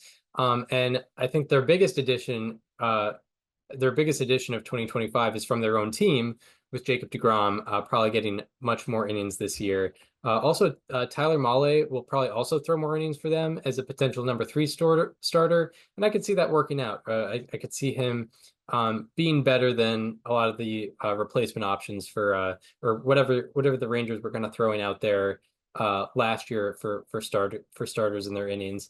I think there's also potential for Jack Leiter and Kumar Rocker to develop nicely in the back end of the rotation, or at least be better than last year. I also think Marcus Semien, Corey Seager, Wyatt Langford, Josh Jung, Evan Carter, Jonah Heim, and Adolis Garcia will all do a little bit more in 2025, especially like considering Adolis Garcia was below replacement last year. it would be hard to expect that to happen again. It seemed like everything kind of went wrong for him, and I'd expect him to be at least like a 2-win player this year, which would be a big improvement. They also restore their bullpen with Robert Garcia, Chris Martin, Jesse Chavez, and Hobie Milner. And the bullpen was the weakest part of their team last year, and I think now it has a little bit more depth. However, that being said, it wasn't all additions with the Rangers bullpen. They did lose their 2 best relievers from last year in Kirby Yates and David Robertson. They combined for 5 B-WAR and 3.8 F-WAR for them last year. So those are definitely 2 big losses. And considering the additions, maybe that's a net neutral in the bullpen, and it still might not be the most productive. So yeah, I think for a lot of the reasons for similar reasons as you, I have them in second place and not first place because of some of the concern with the pitching depth. I always think, DeGrom will be good. I think Eovaldi will be solid. I think some of that bullpen will be nice, but there's some depth issues that maybe could be a concern. But I think there's a high ceiling for this team, maybe also a low floor, but a lot of variance. You could go with the Rangers. Who do you have in? Now talk about the Astros as your American League West champions. Yeah, I don't believe they're dead yet. I don't. People have been saying it all offseason, and I get why people say they're dead when you lose Alex Bregman and you lose Kyle Tucker and you lose your streak of going to the ALCS every year that had been going on since 2016. I get why people worry about stuff like that, but I say they're not dead. This team, and I'm so serious about this, I think they had an awesome offseason, and it's tough to say that when you lost Alex Bregman and you lost Kyle Tucker, but I think the way that they're making up for it is really good. Isaac Paredes, I'm obviously tremendously excited to see. Christian Walker, I think, will add stability to first base that they haven't seen since Yuli Gurriel won the batting title. Very vital batting title. I think Chas McCormick coming back from injury will be vital because he, one, was just an overall solid defender for them in the outfield, which is something they desperately need. But he was also at his peak in 2023, right? Was it 2023 or was it 22? One of the best hitters against fastballs that we saw in baseball. He had like literally some of the best stats on four seamers and also just fastballs in general when he was there. So I think giving that back to the lineup will be so vital.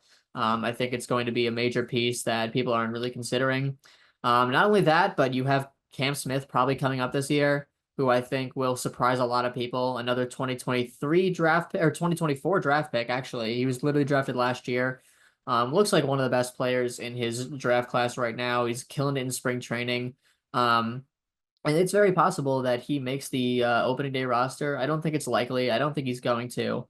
But I think he's up in the big leagues by May. And I think he's going to add a lot of stability wherever he goes. The problem is that we don't really know where he's playing because he's a third baseman. They have Paredes playing there. They have Dubon at second. They're probably going to have to need him in the outfield if some kind of opportunity ever rises, and I don't really know if he's ever played there, if he'll be stable there, but I still think he'll surprise a lot of people. And on top of that, this rotation I still think has a lot of very good potential. I love Framber Valdez, obviously. I really love Hunter Brown, and I think he has like sneaky Cy Young potential. He was one of the best pitchers in baseball from June on last year. And I think Spencer Arrighetti has a chance to be a more stable piece in their rotation as long as he can keep the ball in the yard. The bullpen, I still think is very good. Hader and Abreu, are a very good back end. I think Taylor Scott could be sneaky, very good as well. So I still think this team is exactly who we've feared them to be. They won't have John Singleton playing the entire season at first base again this year, ideally, which I think is more of an upgrade than people realize. So I'm picking the Astros to win the division. Although, by the way, I will say, I think Jose Altuve is back in second by June. I don't think that experiment's going to work out. Yeah, right. Yeah, I think that's something we could agree on. It might be a Hanley Ramirez in left field type situation. Yeah. Yeah, on to my American League West champions. Definitely unpopular take, but I have the Mariners taking the title. It's the first time I predicted the Mariners as an AL West champion. I figure I'd do it while their stock is extremely low. But yeah, a big storyline for the Mariners this offseason was they didn't add anyone, but they also didn't really lose much either. They didn't lose anyone who produced more than 2 F4 for them last year. And they also were bottom 5 in Pythagorean Pythagorean luck last year, as they underperformed Pythagorean win-loss by 4 games last year. That had them as an 89 and 73 team. I also see Julio Rodriguez and JP Crawford making improvements this year. I think JP Crawford could be like a 3-win player for them. Julio Rodriguez could get back to being a 5-win player for them. Also, I think Randy Arozarena being back in the lineup for the whole year should add a little bit to their offense, or at least add more than whatever replacement player was going to be there in left field. In the bullpen, they are getting Matt Brash back, and I think Gregory Santos, if he pitches more than 7 1/3 innings for them, should produce a lot more for that bullpen. I think their bullpen ERA last year went from 4th in the league to 9th in the league from 2023 to 2024. I could see it going back to top 5 in baseball with Brash and Santos being back, and yeah, I think with me, I am talking about very, very, kind of small, maybe minute improvements, not any big additions. But I'm talking about small improvements and reinforcement. But they only lost the division last year by 3.5 games, and I think those things can definitely add up. And considering that, I think the Astros got a little bit worse in terms of net value this offseason.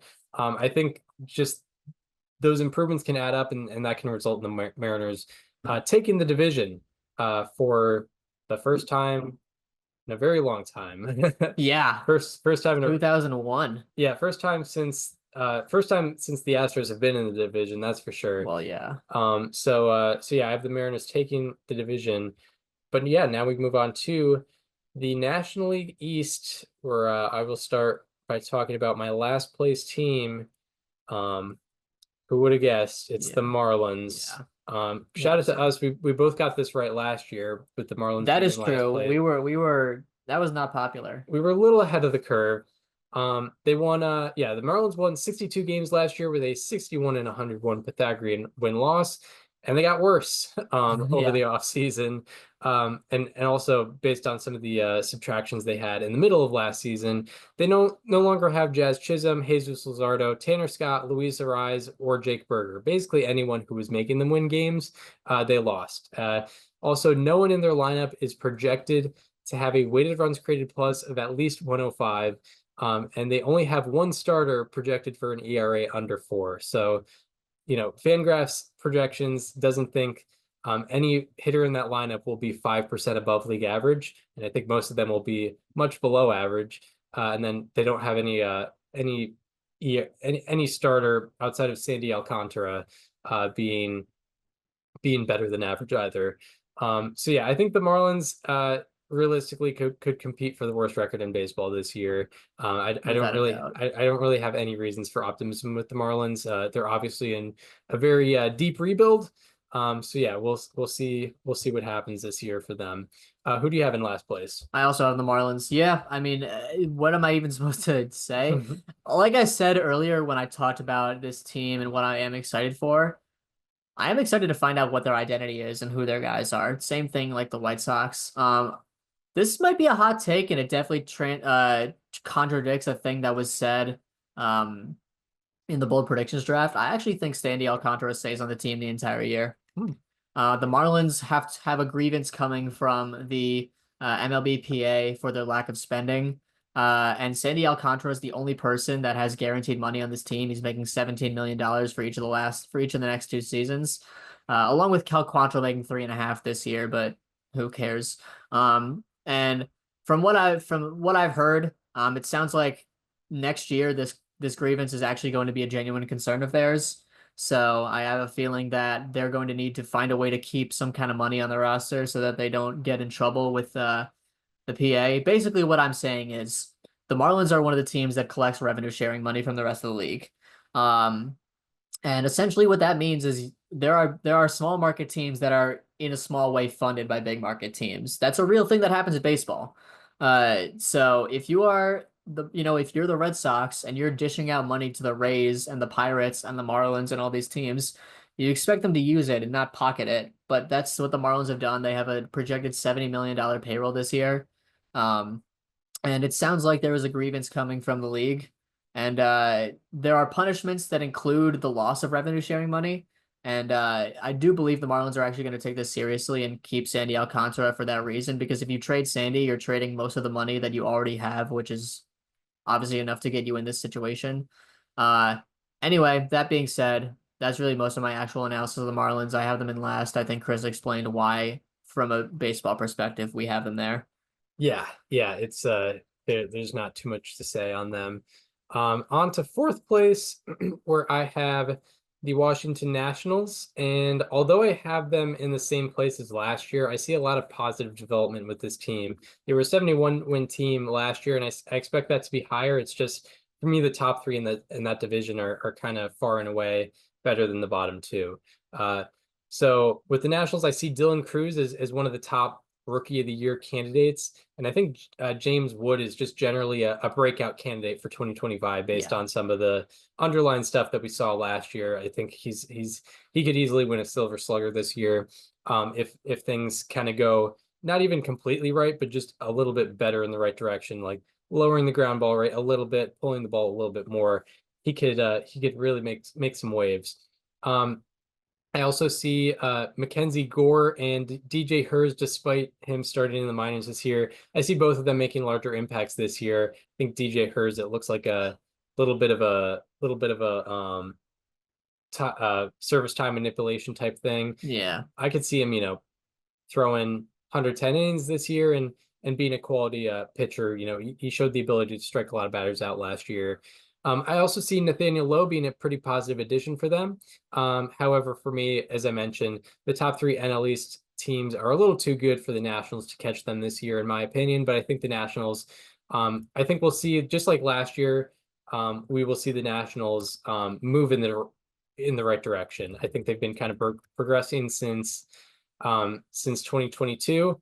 2023, I think they had a better year, and then 2024 they had a better year than that. I think 2025 they'll increase their win total a little more again, but they will not be in the top three. Who do you have? Who do you have in fourth place? Yeah, I agree with you there. I have the Nationals. I really wanted to put them above one of the teams in the division, because I do think that this team is better on paper than they were last year and have a chance to make some noise, but I just can't really see a path for them being better than the other teams in their division, unfortunately. So yeah, I have them still in fourth. Obviously there's a lot to be excited about with this team, whether it be Dylan Cruz, whether it be James Wood. And then I don't know, I need to see something from CJ Abrams. My take on CJ Abrams is that as long as he is managed by Dave Martinez, he will never be the guy that he was projected to be, because he had a high pull rate on his fly balls in April last year and he was hitting really well. And Dave Martinez told him to not be so pull happy. So he stopped pulling the ball and was worse, which I don't know. If only there was someone on a certain podcast that's been telling you all off season you should pull the ball as much as possible, no matter who you are. But I don't know. Let's see. We'll see what happens there. Regardless, CJ Abrams is still very talented. I think he'll be like a 3-win player at minimum, although he is quite terrible at shortstop defensively. That is a thing. The rotation has some interesting names. I mentioned DJ Hers. I want Mackenzie Gore to be good so bad. Jake Irvin was decent last year. Mitchell Parker was decent last year. Trevor Williams will maybe eat some innings. I don't really expect much other than that. The bullpen. I don't know. They brought back Kyle Finnegan. Cool. It is. There's really not a lot. I really wanted to be excited about this team because I think there are some guys to be excited about. I think Luis Garcia is actually a pretty underrated player overall and a decent second baseman. Nate Lowe is also interesting. Jacob Young has the potential to have like a Brenton Doyle like rise if he can be a league average bat. But overall, I still just can't see them being better than any of the teams that I have above them in the division. So I do have the Nationals at number 4. Right. On to the top three, which should be competitive. Yeah. Before I get into my number 3 team, I'll just say I think the competition for the top spot in the National League East will be a lot stiffer this year, and I could easily see the top 3 teams being like within 2-3 wins of each other by the end of the year. That being said, I have the Phillies in third place. I think I like the reinforcement that the Mets got, along with the potential bounce back seasons of many Braves players. So the Phillies get the number 3 spot. I don't expect them to be like you know, from going from a first place team to a third place team, that usually means you win like 10, 15 less games. I don't see that necessarily with the Phillies. But yeah, I think, with the Phillies, I like the Jesus Luzardo addition, but they didn't really add too much else to their team. Whereas, the Mets certainly did, and the Braves might just add more based off of some of the bounce back seasons they get. Also with the Phillies, maybe a concern is 2/3 of their current starting lineup are heading into their age 32 season or higher. So that might affect their ceiling a little bit. There's not a lot of room to grow necessarily with the lineup.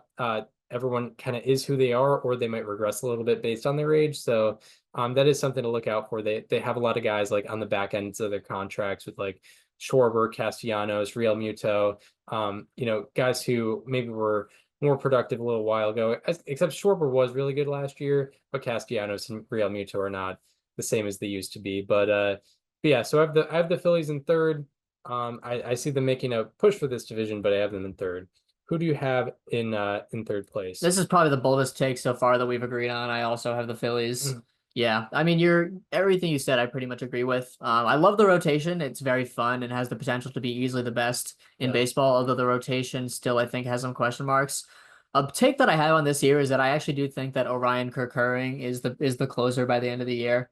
I think he is a very underrated, very strong pitcher, and also has been for, albeit it's been short, his entire major league career. So there is that. I think that does mean something to me, at least for sure.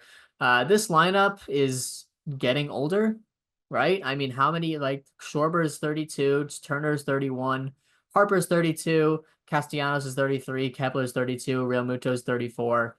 And while I don't think all of them will regress, I think it's very possible we see some noticeable regression from a couple of them. We've already seen that from Nick Castellanos, and even like Schwarber to a certain degree, even Turner to a certain degree. And I feel like we might see another degree of that this year. I think they're, relying, Alec Bohm is the four hitter. Phillies fans hate him. I think he's decent. I think he's a better hitter better player than Phillies fans like to give him credit for one of many reasons, whether it be the famous on-field moment from a few years ago, or just the second half slump from last year, the bad performance in the playoffs last year, whatever it may be. There is that, but I don't know. This team is one of the older ones in baseball, and I think the 500-ish record that they have for a long period of last year is unfortunately a little too close to where I believe they actually are. And I think we might see that for a certain part of this year. So I do have the Phillies in third as well. Right. Yeah, onto my second place team.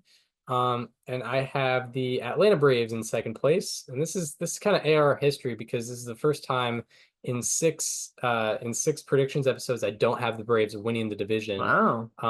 So yeah, I'm going against my history, but yeah, I have the Braves in second place. I do see a lot of bounce back seasons, but I also see some regression and some effects of their losses from the offseason. I expect Matt Olson, Austin Riley, Michael Harris, Ozzie Albies, and Sean Murphy to have better years than they had in 2024. I know Sean Murphy's injured right now, but I think he'll have a better year than he had in 2024. I also expect. And yeah, I expect Ronald Acuna Jr. and Spencer Strider to have significant impacts when they come back. I could also see Spencer Schwellenbach having a larger role for the team this year, which should be a positive. However, it would be difficult to expect someone like Chris Sale to have the same level of success this year, and it would be easy to expect significant regression in Reynaldo Lopez's ERA. Reynaldo Lopez had a 1.99 ERA and 3.94 expected ERA last year. And he had the luckiest difference in ERA and expected ERA out of 149 pitchers with 250 plus batted balls against them in 2024. The difference between a 1.99 ERA and 3.94 ERA in the innings that he threw is 29 earned runs, which is more than an earned run per start that he had last year. So, Reynaldo Lopez being, I think, projected number 2 for them, it's not like, based on what I expect from him, I don't know if that's the greatest thing in the world for them at the current moment, because it would be very easy to expect some regression out of him this year, at least on the run prevention front. Also, the Braves, in my opinion, lost a lot more than they gained over the offseason. And they will have to make up for some innings with the losses of Max Fried and Charlie Morton. Especially Max Fried. Those were quality innings that they are going to be missing this year. And I think also a small loss, but a loss nonetheless. They may also lose. They may also miss Travis d'Arnaud. He put up 1.8 F4 in 99 games last year, and he also was like a good depth option for them at catcher. And now it's Sean Murphy and Drake Baldwin. And I know Drake Baldwin, I think, is a top 100 prospect, but you don't want to rely too much on a rookie, especially when you're competing for a division. But yeah, I have the Braves in second place, though. I have them doing better than they did last year, or no, I have them in the same place as they did last year, but I expect their win total to improve a little bit. Who do you have in second place? Yeah, at second place, this is where we do disagree. I have the New York Mets finishing in second. We haven't agreed on a division winner yet, but I do feel like we will eventually, though. Yeah, there's one I have in mind. Yeah, yeah, but this team is also I think they will be better than the Phillies, the team that they beat in the division series last year. I don't love this bottom of the lineup though. Jose Siri, Brett Beatty, and Luis Torrens. I know that they have injuries right now. They're waiting for Francisco Alvarez to come back. Eventually in the season, they just lost Jeff McNeil to a strained oblique. And maybe they have guys like Drew Gilbert come up this year. Maybe they have prospects like Jet Williams come up this year, and Luis Angel Acuna plays a bigger role. But who knows the degree to which any of that happens? Outside of Lindor and Soto are obviously going to be superstars. There's that. Pete Alonso, I think, will be a decent offensive player. We'll put it that way. He'll still hit a lot of home runs, but he'll do so with poor defense and not the OPS you would expect for a guy with that kind of power. So there is that. I do like Clay Holmes. I think I'm higher than him than a lot of people. But after that, and also Sean Manaea, whenever he gets back, I don't love this rotation. I don't know if this team can compete in a competitive division with guys like Griffin Canning, Tyler McGill, making, a large volume of starts. I'm not sure what that's going to look like. But I do think the bullpen will be a lot better than last year. I think Edwin Diaz will be a little closer to 2022 than he was 2024. I like the additions of AJ Minter. I think Jose Butto works very well as a reliever. You were kind of using him as a hybrid last year. I like that he has a defined role. So there are a lot of reasons to be optimistic about this team, and obviously the top two are number 1 and 2 in the order. But I do have them finishing second in this division. Yeah. And now we'll talk about why I have the Mets as the National League East champions in a very, very close race. I'll throw out a prediction. I think the Mets and Braves finish with the same exact amount of wins, and the Mets win via tiebreaker. Wow, that's fun. That's gonna be. It's like the opposite. Yeah, the opposite of what happened in 2022. Yeah, I think they have the same record. That's for the division and not for just a playoff spot. Oh yeah, true. So, or no, 2022 where they were for the division, because they both won 101 games, I believe, that year. But yeah, the Mets, according to both of us and MLB Network, added the 4th best player in all of baseball this past offseason. That makes a big difference, especially considering their outfield was not fully complete last year, and now they added a guy who is probably going to put up somewhere between 6 and 8 wins above replacement this year, maybe even more. Obviously he shows the potential to do that. Although they lost Luis Severino and Jose Quintana in the rotation this past offseason, Clay Holmes may pitch to their level this year, and also Kodai Senga should be throwing more than 5 1/3 innings pitched in this year's regular season. So I think the 2 losses they had in the rotation this past offseason will be kind of fully supplemented with Clay Holmes and Kodai Senga. I also see Brandon Nimmo having a better season than last year after getting a bit unlucky. And as an offense last year, they ranked 9th in OPS and 7th in runs scored. And in their final 103 games, the offense ranked 3rd in both OPS and runs scored.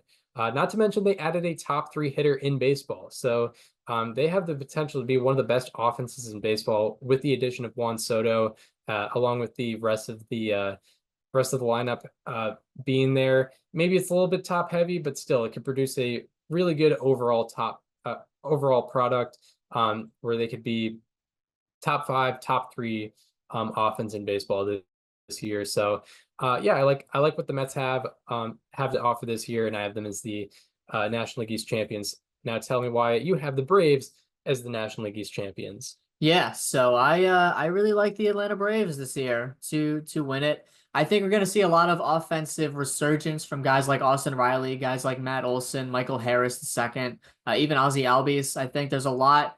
I think there's a lot of internal additions in terms of going closer to their 2023 form because that team was obviously unbelievable. The loss of Sean Murphy is tough, but it opens the way for Drake Baldwin, who is like maybe the top catching prospect in all of baseball. It's either him, Rushing, or Basayo, but it's a tight competition between those two. I actually think the rotation is quite better than most give it credit for. You're going to have Sale, Lopez, and Schwellenbach, who I think you can all count on to be solid pitchers. You have Grant Holmes, who I spoke about in my player to watch. And I think you're getting Spencer Strider back a little quicker than you think. He pitched in spring training, had 5 strikeouts in 2 innings. It's the internal brace, so I wouldn't be surprised if he's back in the rotation by like late April, early May, and you're still getting him for like 150 innings this season to be, literally Spencer Strider. So that's an addition that I'm really excited about. Jurickson Profar adds some balance to that lineup, more stability in left field. You don't have to play guys like Jared Kelnick anymore out there. You're getting Acuna back eventually, and that will stable up the outfield. So I think this team is pretty complete all around. I think there's potential to get solid value just about everywhere on the field. The bullpen, I think Raisel Iglesias is probably the most underrated closer in the league. I put him number 5th on my reliever list. I think he's a genuinely really good pitcher.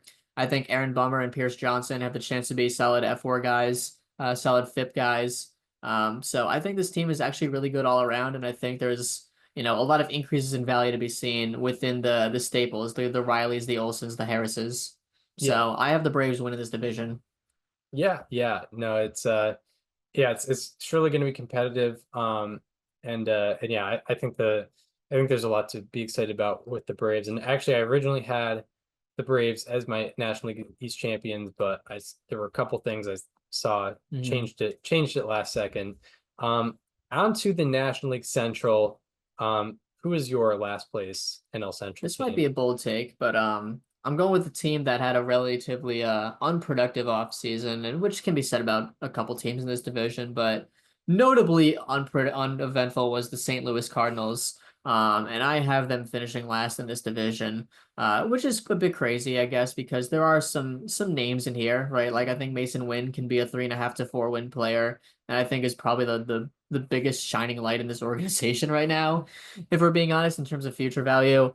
I don't really trust Nootbaar to stay in the field because he hasn't.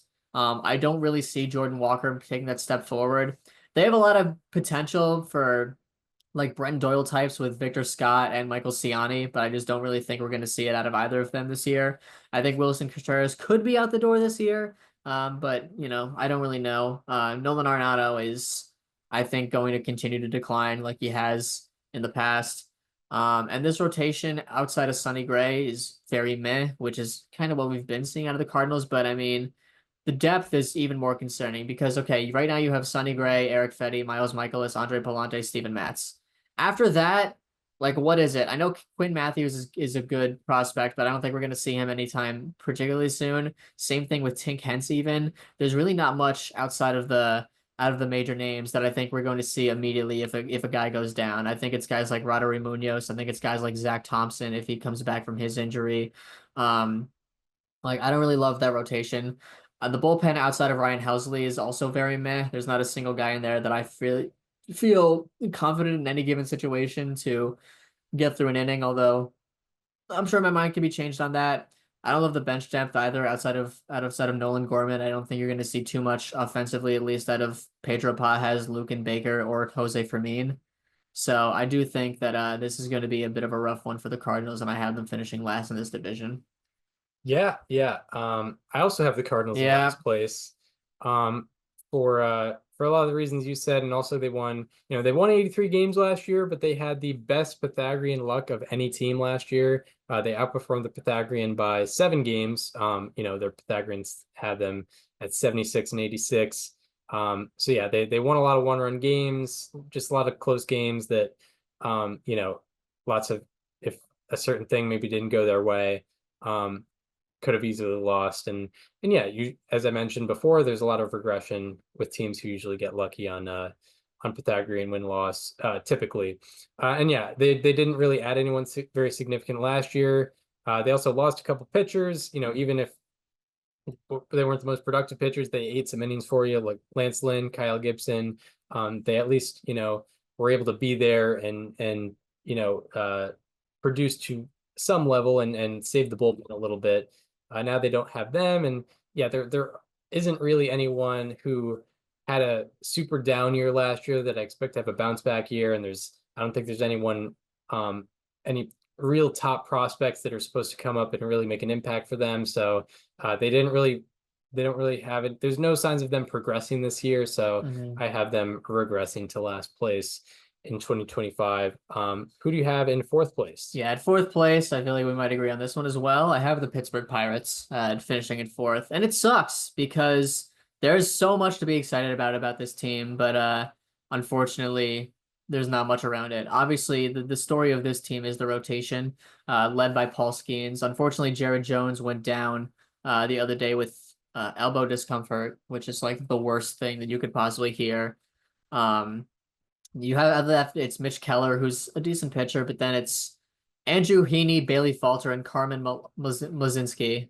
I don't know how to pronounce it fully yet, but yeah, it's as fun as the rotation is, the depth is really revealing itself right now with Jared Jones alone going down. But Paul Skeens I think is going to be awesome. I think he's going to be fun to watch. But other than that, it's very meh. I think the bullpen can actually be decent. I would expect some type of bounce back from David Bednar. Maybe not to the degree that he once was, maybe not to his 23 self, but I don't know. I think he's better than what he was last year for sure, where his ERA was in like the 6s. I think Justin Lawrence is actually a really good addition, and I'm excited to see him not in Colorado. He is coming off of a down year, whether he was at Coors or not last year, but I still think that there is something in there that I'm excited about. Now to talk about the offense, it relies on a lot. Ke'Bryan Hayes is coming back from the back injury. I was very high on Ke'Bryan Hayes last year before that back injury really kind of took away all of his playing ability. I would love to see him come back to be, the defensive third baseman that we know he is, but also like an above league average hitter. If he pulls the ball the way that he should, he's a 120 OPS guy, OPS plus guy. McCutchen is back for another year for like year 3 of his retirement tour with Pittsburgh, which just feels so sad. I think Joey Bart should be playing probably first base over DJ Stewart and then have Andy Rodriguez catch. That's a bold take I have on this team, the way that this team is built. And then it's, Tommy Pham, Brian Reynolds, O'Neal Cruz. I want to see that O'Neal Cruz breakout where he gets like a 5-win season. I really have no idea how the center field experiment's going to go in a full season. I have no idea how Brian Reynolds is going to be this year because he's very up and down given any sort of year. And then Tommy Pham is probably a guy that'll be traded at the deadline. Yeah. So I don't know. I have the Pirates fourth. I wish I could have them higher in a division that's very much up for grabs, but this is where I have them. Yeah, I also have the Pirates in fourth. I don't really view this year's team much differently than last year's. I do like the Spencer Horwitz addition, and I like the potential for bounce backs from guys like Ke'Bryan Hayes, Jack Sawinski, and David Bednar. I think they were all below replacement last year, which I wouldn't expect for all of them. I don't know if Hayes was below replacement, but he was around replacement level, and I would expect him to be a good bit better. I'd also be interested to see, what Bubba Chandler brings to the team if and when he comes up this year. But yeah, I don't really have much to offer on what the Pirates will or can do this year. There's obviously star power with Paul Skeens, but that's pretty much it. And yeah, they're not a super deep team, and there's a lot of holes with the team. So I have them in fourth. Who do you have in third place? In third place, I have the Cincinnati Reds, who Also didn't do a ton this offseason. They added and extended Jose Trevino for 3 years, who is 32 years old, going to be playing catcher for them, which puts Tyler Stevenson not in the lineup because he is injured right now with a strained oblique. Spencer Steer's also going to miss the start of the season as well. This is such a weird team, man. Like, I love Ellie De La Cruz, of course. I think he's going to be a really solid player for them this year. But like after that, there's a lot of question marks because TJ Friedel's a question mark, Matt McClain's a question mark, CES is a question mark, Gavin Lux is a question mark. This team is I think this is probably the team with the most like discrepancy between their ceiling and their floor, or at least, one of them. Hunter Green last year, most of his success came off the fact that he was able to keep the ball in the yard. The exit velocity on fly balls, the pull rate on fly balls both dropped quite significantly. The barrel rate on fly balls dropped significantly. I don't really know how sustainable that is. And if it's not, then that's a real problem for this team. I don't think Brady Singer is going to be a good addition. I really don't. I think he's not going to adapt to that ballpark well at all. And the rest of the rotation, it's a bunch of, Nick Lodolo I like. Nick Martinez I actually do like as well. And then they have Carson Spires rounding it out because Andrew Abbott is unfortunately starting the year on the IL. I would love to see Chase Burns this year. I would love to see Rhett Lauder get a bigger chance. And I would also maybe like to see Chase Petty come up this year. So this is definitely a very transitional year for this rotation. I think this year is kind of all about seeing what you have in that rotation and who you put in the 2026 opening day spot. But this team is still competing for the playoffs regardless. The bullpen is fine. I'd say it's like a middle of the pack type of bullpen. But yeah, this is a team that has, like I said, very high ceiling, very high floor, and I have them landing in the middle and number 3 in the division. Yeah. I also have the Reds in third place. I think there are definitely things to be excited about, but I don't see them performing that much differently than last year. I like the additions of Brady Singer, Gavin Lux, and Jose Trevino, and I like the idea of Matt McClain playing a full season. I think that'll definitely add to the infield. However, I don't think it will be enough to bridge the gap between them and the Brewers and the Cubs based on the rest of the team.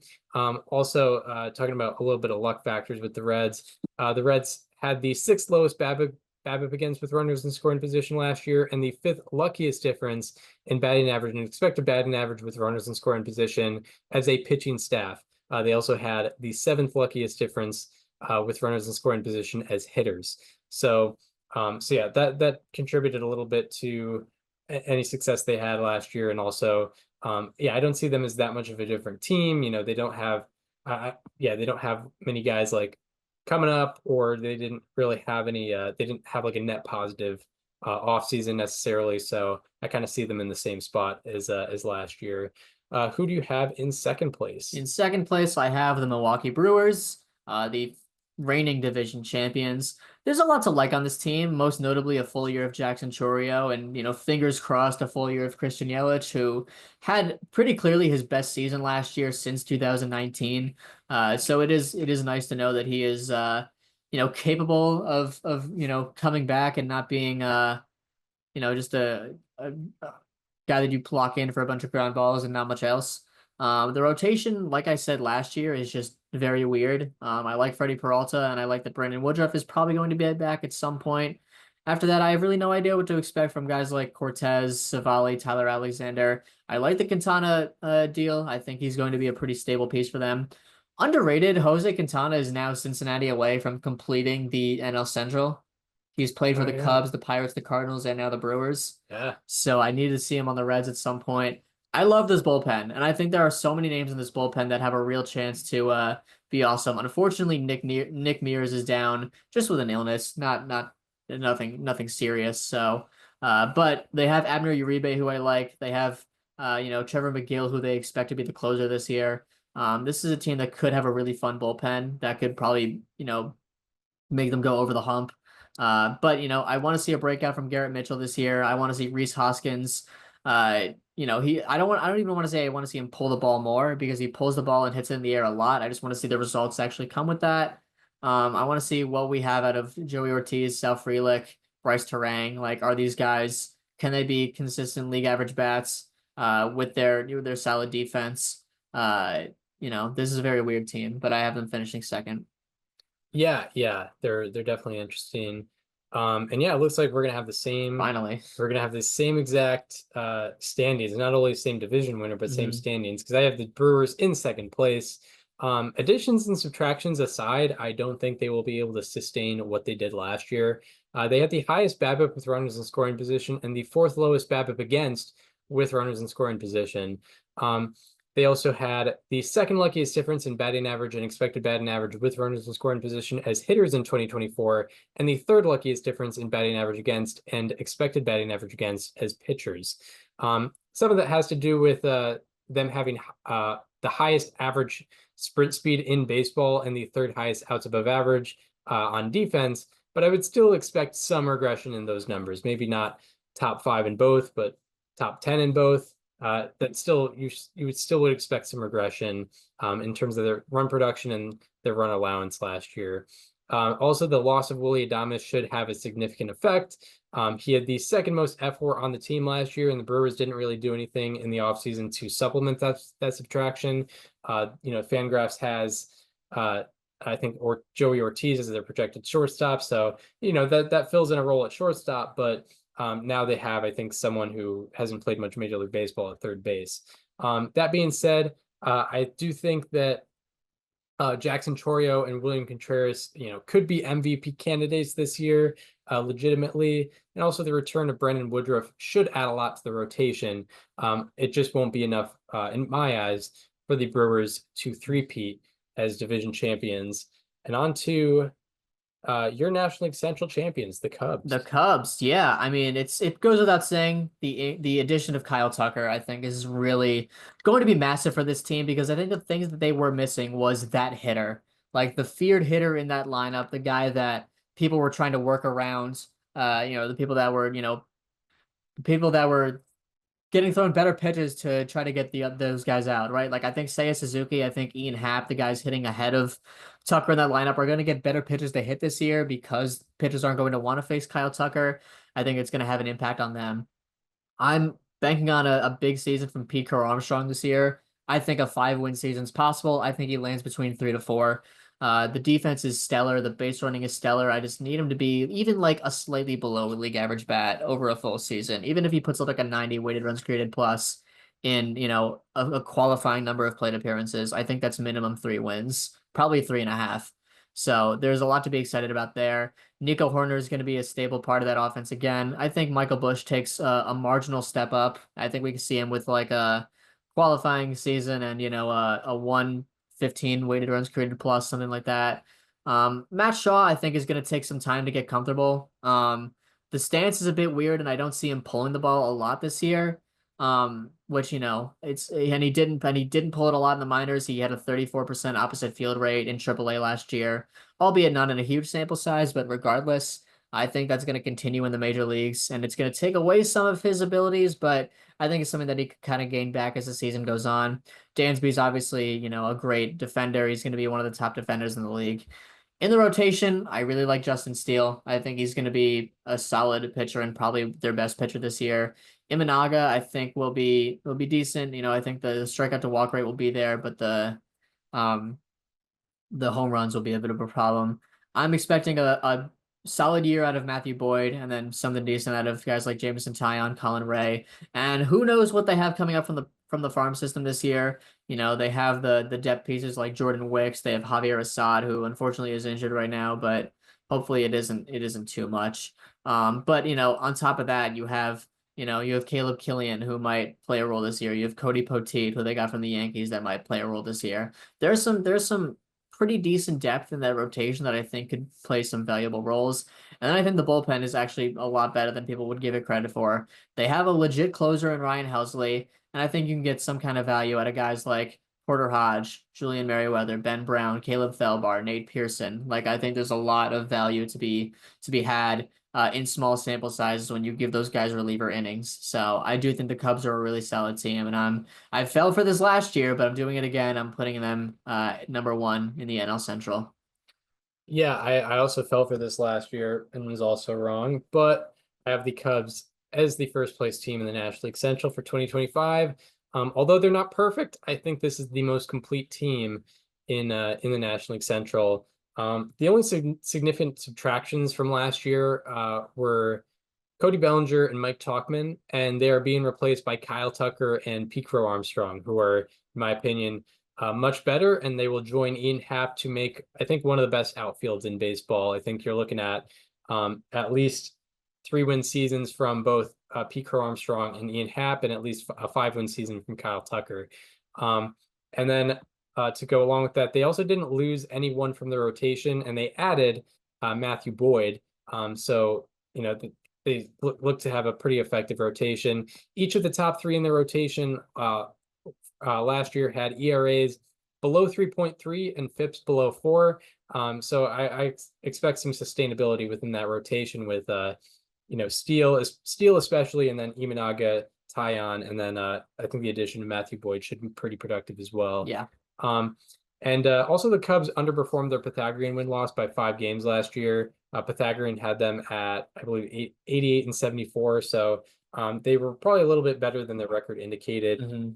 So I'm looking for just natural improvement with that being in effect. So yeah, I have the Cubs. Yeah, although the 0-2 Cubs, by the way. So we're talking about a comeback here. Yeah, we're talking about a worst to first story here with the Chicago Cubs. And yeah, I think we have time for the National League West. I don't have to go at 145 necessarily. Cool. So yeah, on to the National League West. And I'll start by talking about the last place team. Another surprise, another hot take here. We're talking about the Colorado Rockies as the last place team in the National League West. It should be fun to watch guys like Ezekiel Tovar, Brenton Doyle, and Michael Toglia this year. And I'm optimistic that Nolan Jones can have a better year than last year. But it's hard to expect them to perform much differently than last year. And also, even if they did perform better, even if they do perform better than last year, it's hard to catch the other 4 teams. The 4th place team in that division last year still had 80 wins. It'll be hard. It'll be very hard for the Rockies to kind of bridge that gap, in my opinion. So I have them in last place. Who do you have in last place in the National League West? I have the Colorado Rockies. It goes really without saying, this is a team that has just, I think it's so funny that how many teams have 3 guys on a starting rotation that have been, such long tenured members of an organization that just weren't really that good, because they still have Kyle Freeland, Herman Marquez, and Antonio Senzatella that they probably expect to make minimum 25 starts this year. That's wild. They've all been there since like 17, 18. Yeah. And they're all still here. But I think all of them are going to hit free agency this year, if I'm not mistaken. Is that right? Are all three of them hitting free agency this year? Senzatella so he has 1 more year after this one. Freeland has 1 more year. Marquez is a free agent. So I don't know. I think this should, at the very least, the next 2 years are going to be very transitional for this rotation. I'm very curious to see if Chase Dolander breaks camp and if he's going to be starting consistent games for this team. I don't really know who else they have in depth. Like, there's not much that really excites me. But yeah, you got to just play the young guys this year. Let Brenton Doyle play as much as possible. Let Ezekiel Tovar play as much as possible. Let Michael Toglia play as much as possible. Nolan Jones. And just see what you got, because you're not going anywhere this year. You got to at least just figure out what you have. So I'm going with the Rockies in last place in my division this year. Yeah, for sure. On to my 4th place team, which might be a little bit bold, but I have the Padres finishing in 4th place in 2025. And I will say, this is not where I thought I would put them when I started looking at the standings for this year, but I looked into a little more and I got a little bit, my optimism started waning a little bit. But I'll start by talking about what I am optimistic about with Padres. And I see more productive years for Fernando Tatis Jr., Xander Bogaerts, Manny Machado, and Luis Arraez this year. But I think overall they have a shallower team than last year. Something I really liked heading into the playoffs last year was their depth, and they don't really have that this year, or as much of it this year. They got 3.5 F4 from their left fielders last year. That was bulked up by Jurickson Profar's great year, and I'm not saying that was a huge loss, but considering he was probably going to regress already, but their the left field production will definitely regress this year, considering they also have Jason Hayward as the projected starter there. That's not the best look for them. Also losing Ha-Seong Kim is going to shed some depth as well. And that also makes DH a question mark for them because with losing Ha-Seong Kim, it moved him off a shortstop, moves Bogarts to short, Cronenworth to second, Arise to first, and then now DH is kind of fully open. And Gavin Sheets is the projected starting designated hitter, which is not ideal for the Padres necessarily. They also won't have Joe Musgrove this year as he is recovering from Tommy John surgery. And then along with that, I'm just kind of more optimistic about the rest of the National League West. I'll be getting into that and talking about those teams later on. But yeah, I have the Padres in fourth, which I didn't think I would do, but the more I looked into it, I have them in fourth. Who do you have in fourth? Yeah, this is where I put the San Francisco Giants. So I am going a little more with the chalk here, I suppose. There's a lot to like about this team for sure. I like Willie Adames. I like, Matt Chapman. I like Patrick Bailey. I think Tyler Fitzgerald will have a pretty decent year. I'm thinking like 3 to 4 wins. So I do like that a lot. But other than that, I think there's a lot of things that they're relying on, especially outside of Ryan Walker in the bullpen. They need to see a comeback season from Camilo Doval. They need to build a bridge to Walker, and I don't know how confident I feel in this bullpen to do that. I certainly could be proven wrong by a couple of guys, but a lot of guys with high walk rates, a lot of guys with low strikeout rates, and then Ryan Walker, who's actually very good. This rotation is very shaky at best. I don't feel that confident in Justin Verlander. I know that's, would have been a crazy thing to say like 2 years ago, but we've gotten to a point where I legitimately do think we're finally seeing the actual eventual end of his career, which, it's been an incredible one, and he'll get some, hopefully he can get to some milestones this year, passing guys on strikeout lists, wins lists, but, that's kind of all we're really looking forward to here because I really don't think we're going to see much outside of Logan Webb. I think this rotation is kind of meh. Like I don't know if Jordan Hicks is really going to be the guy that he was early last year. I think Robbie Ray will be interesting for sure, but it's can he stay on the field? Can he keep the ball in the yard? My impression is I don't really think he can because I think he's going to be relying a little more on his fastball this year than he has in previous years. And then there's a lot that you're relying on in this lineup. Lamont Wade Jr., Jung-Hoo Lee, who just got hurt again, Heliot Ramos, who I do feel optimistic in, but there's still a question mark. I don't know if 33-year-old Wilmer Flores is still going to be an everyday bat on a competitive team. So, and Mike Yastrzemski, same thing. So I do think this team could prove me wrong. I think they might be a good sleeper team, but I am kind of still asleep. So I'm putting them fourth. Yeah. I have the Giants in third place. And the Giants are another team that had luck factors significantly affect my view of them. Last year, they had the third lowest BABIP with runners in scoring position and the fifth highest BABIP against with runners in scoring position. They also had the third unluckiest difference in batting average against and expected batting average against with runners in scoring position as hitters. Along with that, I really like how the addition of Willie Adames completes that infield. They have one of the best left sides of the infield in baseball, and I think moving Tyler Fitzgerald to second base should be a good move. He wasn't necessarily a positive defender at shortstop, but I think he can be at least a neutral defender at second base. Usually that's how it goes. If a guy moves from shortstop to second base, usually you see those odds above average go up a little bit because it's a little bit of an easier position, generally speaking. Meanwhile, Lamont Wade Jr. has put up a 120 OPS plus each of the last 2 years, and he's been a solid guy at first base for them. And yeah, I don't think they lost that much production from last year. Although I expect Blake Snell to do well this year, he only pitched 104 innings for them last year, so it's not that big of a year-to-year difference in production with not having him. In my opinion, considering that I think he could do big things this year, but last year it was 104 innings. He didn't have the craziest impact for them. And I think the Willie Adames addition greatly outweighs that subtraction in terms of what it'll do year to year from 2024 to 2025. Also, if Jung-Hoo Lee ends up being fine, he should add some more production to this outfield this year. So yeah, I think I see this Giants team is a little bit deeper, at least position player wise, than it was last year. And I think given some of the luck factors, I think they should, score more runs, allow less runs, and be better off than last year. Who do you have in third place? Yeah, this is where I put the Padres. I am also lower on them, although not as low as you. I'm not gonna lie, this is not Vibe City here. Like, it's a team that just lost probably the best chance they'll have at a championship last year. There's infighting within the ownership group. There was not much added while a lot of the other teams in their division got better. It is not Vibe City over here for sure. But I like the addition of Nick Pivetta. I think his stuff will play a lot better in San Diego than it did in Boston. I think Cease and King are like one of the better 1-2 duos in any rotation throughout the league.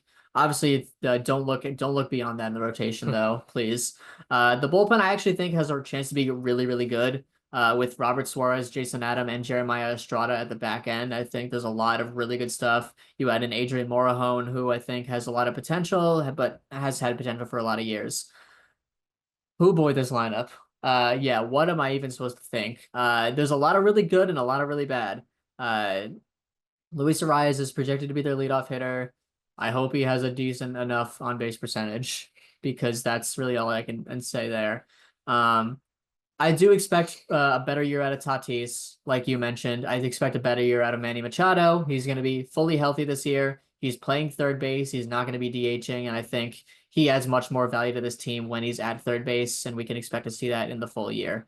Xander Bogaerts moving back to short is going to be interesting. I think he'll have more capabilities to acquire F4 there, which will add to this team's value, playing a better defensive position. And the rest of it, who knows? But like we've seen the Padres do these weird things before where they make, they converted Jurickson Profar into a really solid player last year. Maybe we could see them do it with Gavin Sheets. Maybe we could see them do it with Jason Hayward. I don't know. I think there's some potential there. I do say this is bad Vibe City. They did add Jose Iglesias, which is like the most important thing for vibes. So, maybe that helps in some off-field way. But yeah, I'm picking the Padres to finish third here. I'm not as optimistic as many people would be, but I am, I guess, higher on them than you are. Yeah, right. It's all relative. Yeah. My second place team is the Diamondbacks. Not gonna make any any too hot of takes today. Yeah. But I do have the Diamondbacks in second place. They were in third last year. They sneakily have one of the best lineups and rotations in baseball. They were second in MLB in OPS last year, third in BSR, and led all of baseball in runs scored last year. That was kind of just because they didn't make the playoffs, people didn't talk about that a lot. But that was pretty insane that the Diamondbacks were able to do that. Now they did lose Christian Walker and Jock Peterson, two guys that were definitely impactful to that offense, but they also added Josh Naylor, and I think at least on an offensive front, he will make up for whatever they lost with Christian Walker. Also, Corbin Burns makes this rotation pretty legit. And with him and Zach Gallen, Merrill Kelly, Brendan Fod, I think that's a very, very good rotation. And then I'm expecting some bounce backs as well from other guys. With their pitchers in general last year, the team had a 4.63 ERA and 4.09 FIP, despite having the second most outs above average in baseball. So that I have to explain why that's weird. Usually a big ERA FIP difference is explained by defense, but that's not the case with the Diamondbacks because they had the second most outs above average in baseball. So it was basically all luck. That ERA and FIP difference was the second unluckiest in baseball. And then on an individual basis, out of 107 pitchers with 350 plus batted balls against them last year, Jordan Montgomery and Brendan Fod had the third and fourth unluckiest differences in ERA and expected ERA. I expect Fod, Montgomery, and Eduardo Rodriguez to all have better years this year, even if Montgomery's in a bullpen role for a little bit. I expect them to, Montgomery, I don't know if he'll be the Rangers Montgomery, but I think he'll have an ERA in the 4s instead of the 6s, so that'll be much better. Yeah. I think Eduardo Rodriguez will probably benefit from being healthier this year, and I don't think his ERA is going to be in the 5s this year. And then all that with Burns and Gallen being a very solid 1-2 combo, in my opinion. I think that puts them in a really good spot. I'm also expecting Corbin Carroll to be closer to his rookie season than his sophomore season. So yeah, there's a lot for me. There's a lot to be optimistic about with the Diamondbacks. I think in a lot of divisions they'd win the division, but unfortunately, they're lined up with the best team in baseball as their competition. Yeah. Who do you have in second place? In second place, I also have the Diamondbacks. This is my sleeper team in that I think they are going to have the second best record in the National League. Yeah, that's a bit of a bold take, but yeah, you said it. Sneakily, one of the best offenses and one of the best rotations in all of baseball. And I even think the back end of the bullpen is pretty good. I like Justin Martinez. I really like AJ Puck. I know that trading Leo DeVries, or not Leo DeVries, Davis and De Los Santos for him last year might be might be looked at in not so great of a light later on, but in 2025, I think it's going to be really nice. I actually really like that. I talk about the team having a good offense, and I say that because they added to it and also had the fourth highest weighted runs created plus in all of baseball last year, behind only the Dodgers, Yankees, and Orioles. Actually tied for third with the Orioles. So yeah, already one of the best offenses. You add in, Corbin Burns to that. I also think the biggest addition comes from a full year of hopefully Eugenio Suarez pulling the ball, right? I mean, I talked about how crazy his pull rate was last year, especially on fly balls. During the time I did a How About That, it was for like a month-long period where he had pulled 70% of his fly balls, which was sick. So there's that. I think Corbin Carroll is going to have a more complete season. I think Josh Naylor will be able to make up, at least offensively, for what they're losing in Christian Walker. I think Gabby Moreno having a full season will be good, and I think Pavin Smith having a full season can be really good. I see him as I put him down as a player to watch. I see him as a vital bat, especially a bottom of the order bat, one of the best that you could see. You mentioned the rotation, so I won't really get into it. But yeah, I mean, I think I've kind of said everything there is to say because you really went deep into this. But yeah, I have the Diamondbacks second in this division. I have them as the second best team in the National League. I know that's a bit of a spoiler for later, but yeah. I really like this team a lot, and I wanted to get that emphasized. Yeah, my division, my NLS champion are the Dodgers. Obviously. Yeah, the more like the deferrers. Yeah. Wow.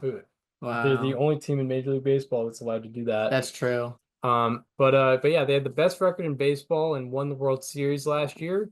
And the most productive player they lost from 2024 was Gavin Lux, who put up 1.5 F4 for them last year. And I know they lost Jack Flaherty, but in terms of most wins above replacement for the Dodgers last year that they lost was Gavin Lux. And not to mention that they added Blake Snell, Roki Sasaki, Tanner Scott, Michael Conforto, and Kirby Yates. Emphasis on Snell and Sasaki for sure. And also Conforto could be sneaky good this year. And they could be adding back Shohei as a pitcher. Yeah, they're probably adding Shohei back as a pitcher. And yeah, that's the last note I have. They're also getting Ohtani's pitching production, hopefully more innings from Yoshinobu Yamamoto, and hopefully more plate appearances from Mookie Betts, who only played 116 games last year. And I expect to have a more productive year, both on a rate basis and an overall production basis this year. So yeah, I think they won 98 games last year. I expect them to win a good bit more this year, and easily have the best record in baseball in 2025. Why else do you think the Dodgers are going to win the NL West? Well, I think Andy Pajes will just be a great center fielder for them. I don't know. I mean, it's pretty self-explanatory, I think. You and I both like Michael Conforto. So that's a sneaky, really solid addition. Adding Teoscar Hernandez back to this lineup is really solid. I don't know, man. Like we all know why we think the Dodgers are going to win the division this year. It goes without saying, doesn't it? I genuinely don't know what else there is to add. You said everything. It's very self-explanatory. They have legitimately 4 guys, maybe 5 when Shohei's in, that could be number 1 in just about any rotation. And yeah, that's it. That is all. And after a short break, we are done with short break. We are done with predictions, or with standings predictions, and now we move on to the playoff seeding. And then we'll get into the awards, and then we'll see how these playoff results shake out. How do you have the AL looking with seeding? Yeah, so my three division winners are the Red Sox, the Twins, and the Astros. I don't have them seeded in that order. I have Astros as the 1 seed. I do still have them as the number one seed in the American League. I think the way that they've built this team, they've retooled, and I really do see the vision, honestly. The Red Sox at number 2, the Twins at number 3. The wild card teams 4 through 6, I have the Texas Rangers, the Tampa Bay Rays, and the New York Yankees. So I have those 6 as my playoff 6 in the AL. I have the Orioles missing the playoffs, which is certainly my boldest take here. My sleeper team in the American League is the Athletics. I don't have them making the playoffs, but I think they can compete for a spot for sure. Yeah, for sure, for sure. My American League seeding is Yankees as the number 1 seed. I just think, I don't know, they got, as the kids would say, I think they got more in the bag than anyone in the AL, and I think that's more of a testament to the weakness, AL, yeah. the weakness of the AL than the strength of the of the New York Yankees. In my number 2 seed, I have the Tigers. So the AL Central will be getting a bye for a second year in a row. 3 seed, I have the Mariners. Then in the 4 seed, I have the Orioles, 5 seed Red Sox, and 6 seed Rangers, who I think will sneak in. If I were to pick an American League sleeper team, I guess it would be the Mariners because Well, yeah. I mean, I don't know. best record in the league. I think that's valid. I don't know if I don't know if a lot of people will have the Mariners winning the West, so that would be my sleeper team for the reasons I expressed on the division breakdown. You know, they're I think, you know, even though they didn't add anybody, they didn't lose a lot, and I would expect some offensive bounce backs and a stronger bullpen based on Gregory Santos and Matt Brash. I do hope you're right. Yeah. I mean, like everyone knows I've been a Mariners guy. Yeah, I I figured. just very much fear that offseason might be shown throughout the season, so to speak. Indeed. And on to the National League. How do your National League seedings shake out? Yeah, so in my number 1, I got the Dodgers. Wow. With the best record in the league. I know, controversial. And in the and then I got the Braves at the 2, the Cubs in the 3, and then for my wild card, I got D-backs in the 4, Mets in the 5, Phillies in the 6. Yeah. My National League teams.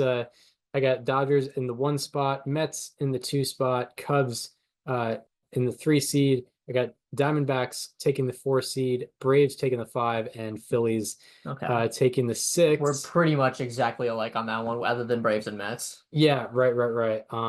And yeah, if I were to pick a sleeper team from the National League, I would probably say a team outside the playoffs, the Giants. I expect them to improve. I would, in my hypothetical world, they're the first team out of the playoffs. I could see them winning like in the upper 80s, but missing. I thought having the Padres missing the playoffs would be a bold take, but you're right there with me.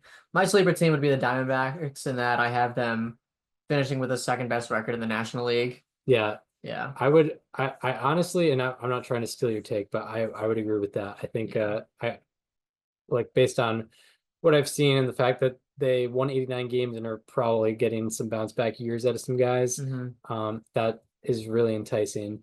On to American League Rookie of the Year. Who do you have winning this one? Yeah, this is probably my boldest take of all the awards. This guy has played no more than 5 games above the AA level. He has not played a full professional season.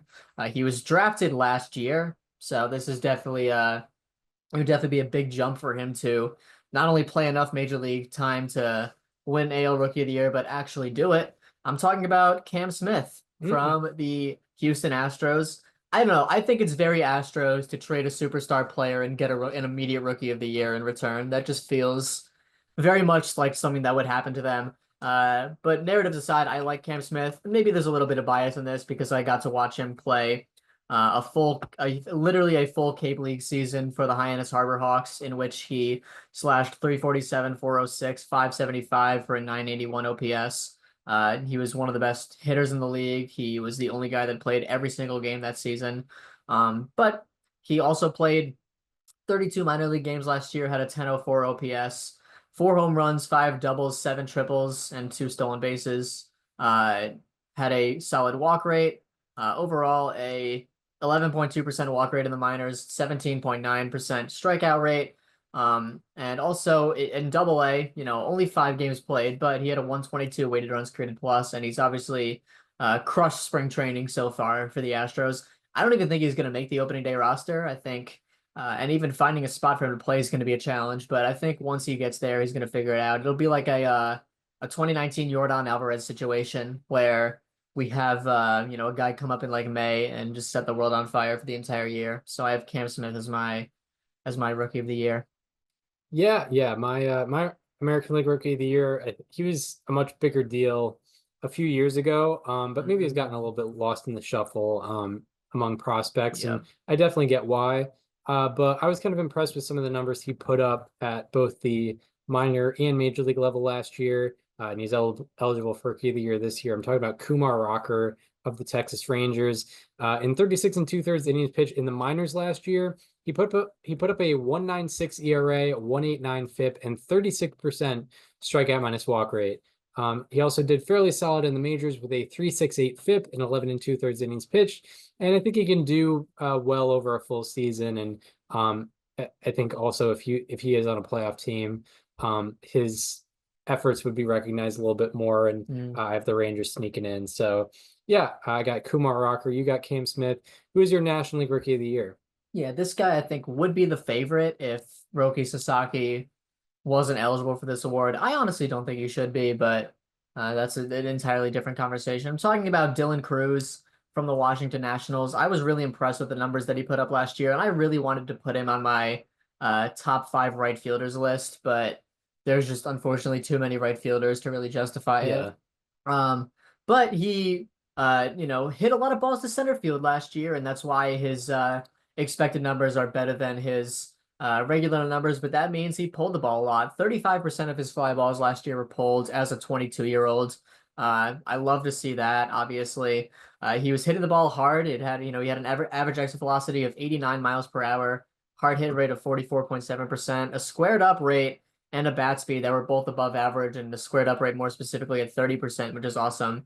He had a below league average chase rate, below league average whiff rate, below league average walk rate, strikeout rate, and also around the league average in walk rate. But another thing that really impressed me, given all of this offense, you'd expect there's some sort of trade-off between offense and defense. He was actually an elite defender. 3 outs above average in 31 games played. That's a 162 game pace of like 15. Like, he was really, really good defensively, and it shows on both websites. He had 2.2 defensive runs above average as a corner outfielder. Playing for the Nationals as a rookie last year in 31 games. Like, his defense is among some of the best among outfielders in the league. He also has 93rd percentile sprint speed at 29.3 miles per hour. He has a legit chance to be like top 10 percentile in batting run value, base running run value, and fielding run value. So I think it's a pretty clear choice. As long as he keeps, he needs to lower the ground ball rate for sure. He had a 56% ground ball rate last year. He needs to, learn to hit breaking balls a little bit better. He hit 098 and slugged 098 against breaking balls last year, but I think with a larger sample size, that'll come up a little bit. But I do think Dylan Cruz is going to be the Rookie of the Year this year. The biggest thing that needs to be fixed is, have more pulled batted balls. The pull rate on fly balls is good. Hit more fly balls, hit less ground balls, and that's really it. Yeah, for sure. On to who's yours? On to National League Rookie of the Year. I also have Dylan Cruz. Yeah. I think it'll be a battle between him and Roki Sasaki, and I think the voters in this situation will take the everyday player. My concern with Sasaki for this year, particularly, is that he has never thrown 130 innings at the professional level. Also, I feel like Sasaki has the chance to be considered better on a rate basis, but if Cruz goes out and plays like 140 games, I think his overall production might outweigh whatever rate stats Roki Sasaki has. So yeah, some of the same reasons. I looked at the expected numbers, how hard he was hitting the ball, and also the defense. That's a very good rate to be at in both, I think, outs above average, and I think his arm value was also positive. So yeah, I think he'll be part of the kind of Nationals youth movement and will help improve them in 2025. On to American League Manager of the Year. Yeah, everyone's favorite awards. I mentioned this is my sleeper team earlier, so I am going with Mark Kotsay of the A's. I think the voters will weirdly consider like the stadium change and also just the front office turmoil. And they'll be like, and they overcame all that and had a nice 82 win season. Um, I think that's enough. Like this pitching is quite barren, to say the least, and yet I'm still picking them to finish third in the division. I like Mark Kotsay. I think they overperformed as a team last year, even with a 69 win season. They've extended Brent Rooker, they've extended Lawrence Butler. I think those guys are free to play with a lot less pressure on them, and I think that'll translate into some really good performances. I think they'll perform well in the minor league ballpark. And this team is objectively better on paper than they were last year. So if they won 69 games, winning record would be what, like a 13 win increase. Yeah. So if they can increase their win total by 15 wins, and everything else that I mentioned in this pod comes true. I think Mark Kotsay would probably be the manager of the year, playing through all that adversity and the turmoil upstairs to lead a pretty decent team with on paper some not so decent players. Yeah, for sure. My American League Manager of the Year is Dan Wilson of the Seattle Mariners. Just based off of my standings, they would win the division, and I think that along the accomplishment of that and also winning their first division title since maybe like 2001. 2001 when he was a player. Yeah, exactly. Also, him doing it in his first full year as a manager, I think that would get the voters' attention, and It usually does. and yeah, that would win him the AL Manager of the Year. No doubt. Who's your National League Manager of the Year? Yeah, my National League Manager of the Year, he would be winning it for the second time in his career. It would be Torey Lovullo from the Diamondbacks. I mentioned that, I think they're going to have the second best record in the National League. That means effectively a 100 win season, basically. Yeah. Because the Dodgers are going to win like 110 probably. And I think the Diamondbacks could hang right with them. I could see a situation where the Dodgers haven't clinched the division in the last week of the season, until the last week of the season, because the Diamondbacks are actually kind of hanging in there. I do think this team is going to play some really, really good baseball, and albeit maybe it's not so much the work of Torey Lovullo, maybe it's the work of a good roster, but I think he's going to have something to do with it. I do like Torey Lovullo as a manager.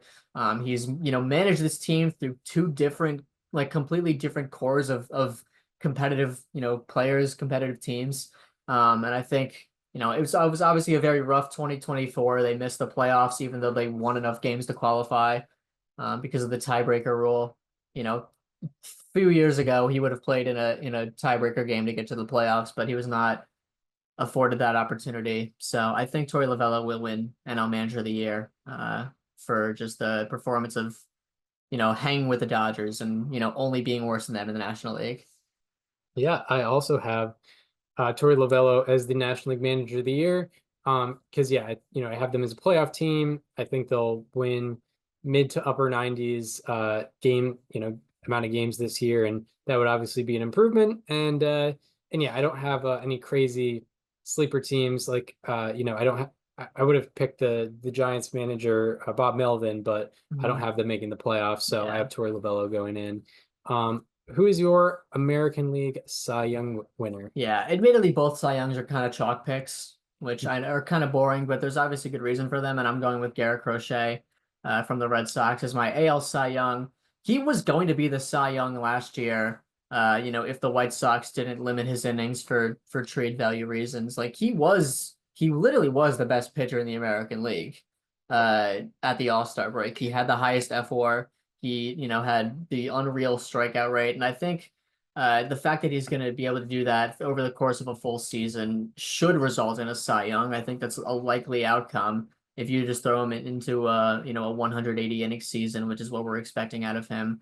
I think he's certainly a candidate for my bold prediction of there will be a pitcher that strikes out 300 or more batters in less than 200 innings. If there's a guy that can do it, it's Garrett Crochet and a few others, but he would be my number one pick to do it for sure. But I do think he will win Cy Young. Yeah, he's a very good candidate for sure. My AL Cy Young pick, I've been kind of high on him and enjoyed the decision he made over the offseason and his fellow team made this offseason. Talking about Jack Flaherty as my American League Cy Young. That makes sense. In his time with the Tigers last year, he had a 32% strikeout rate, 27.5 strikeout minus walk rate, and 2.60 xFIP. Out of 44 American League pitchers to throw 100 plus innings in that span, he had the second highest strikeout rate and strikeout minus walk rate, and the second lowest expected FIP.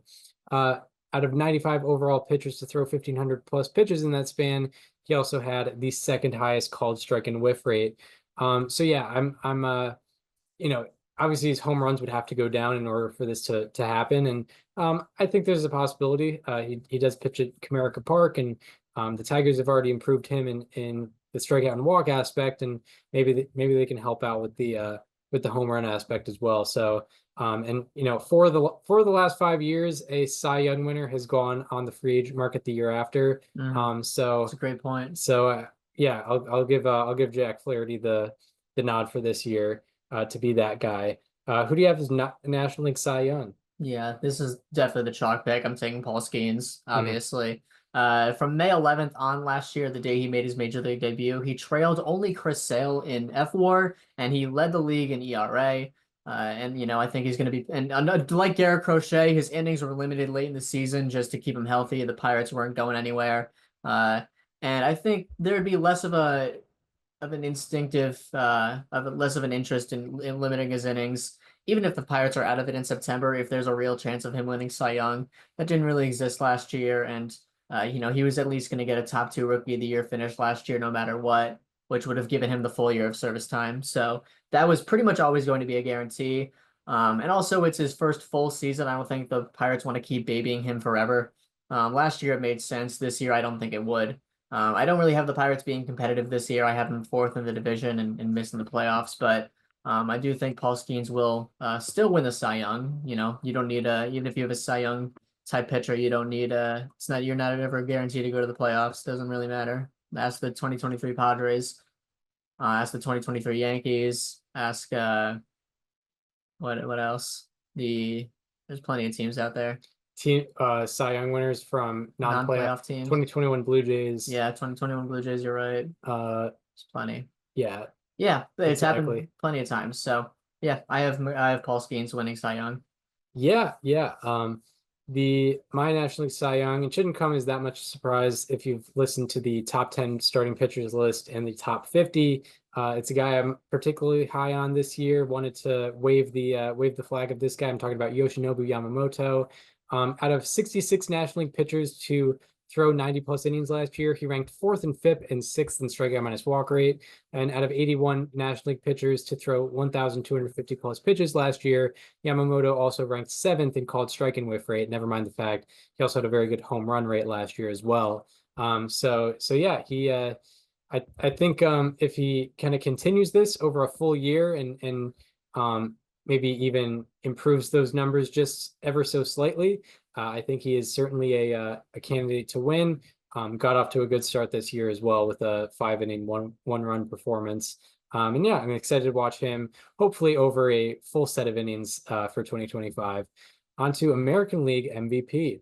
Yeah, this is I'm doing it. I am doing it. I'm picking Wyatt Langford. All right. Yeah. I don't know. I mean, the default picks are Ohtani and Judge or Judge. I don't want to be boring. Yeah. Like if they win it and I'm wrong, whatever, man. I'm cool with it. Like, yeah, of course they were always gonna win it. Why would I just pick the same 2 guys every year and be boring with it? No, let's get a little crazy with it. Wyatt Langford was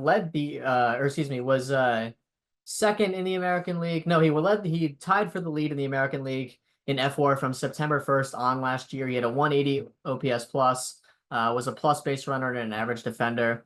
And I think there's a certain degree to which he can do that over a full season. I think he's a very good defender in the corner outfield. I think he's an elite base runner, and I think he has the capabilities to be an elite hitter. Over the span, he pulled like 45% of his fly balls, I believe it was. So, I mean, that's something that, maybe it doesn't stay that extreme for the whole season, but if you can keep it in the high 30s, I think we're going to see a 30 home run season. I think he's capable of 40-40. It's definitely like a 90th percentile outcome type thing, but I think 40-40 is not impossible for him. even at age 23 in his second full professional season, by the way. So yeah, I'm taking Wyatt Langford as my AL MVP. It's a bold take for sure. But I've been banging into the drum of Wyatt Langford all off season, and I think I really need to put my money where my mouth is. So there it is, AL MVP. Yeah, for sure, for sure. My MVP is a different Texas Ranger. I have Corey Seager taking it home this year. And yeah, I didn't want to go the uber boring route, but I did go with a guy who's number 7 on my list, but number 17 on MLB Network. So we are a little bit more high on him than most. He was 95th percentile or higher in all expected categories last year, and also put +5 outs above average on defense. Not to mention he was recovering from, I think, a groin injury, which brought back his base running, and I'm sure that will improve a little bit this year. And yeah, he has the capability. He's one of the few guys with capabilities of, putting up like a 190, 200 OPS plus.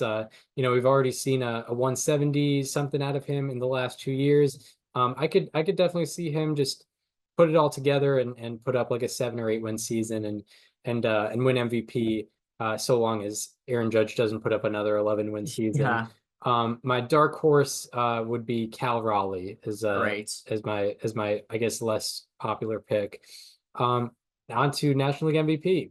Yeah, my actual pick is Shohei Ohtani, but I actually want to talk about my dark horse pick because I don't think there's much of a need to talk about Shohei Ohtani as MVP. Yeah. Gonna talk about Elly De La Cruz, who I think is my dark horse Cy Young. Yeah, my dark horse Cy Young pick. He's gonna learn to pitch this year and do it in Great American Ballpark.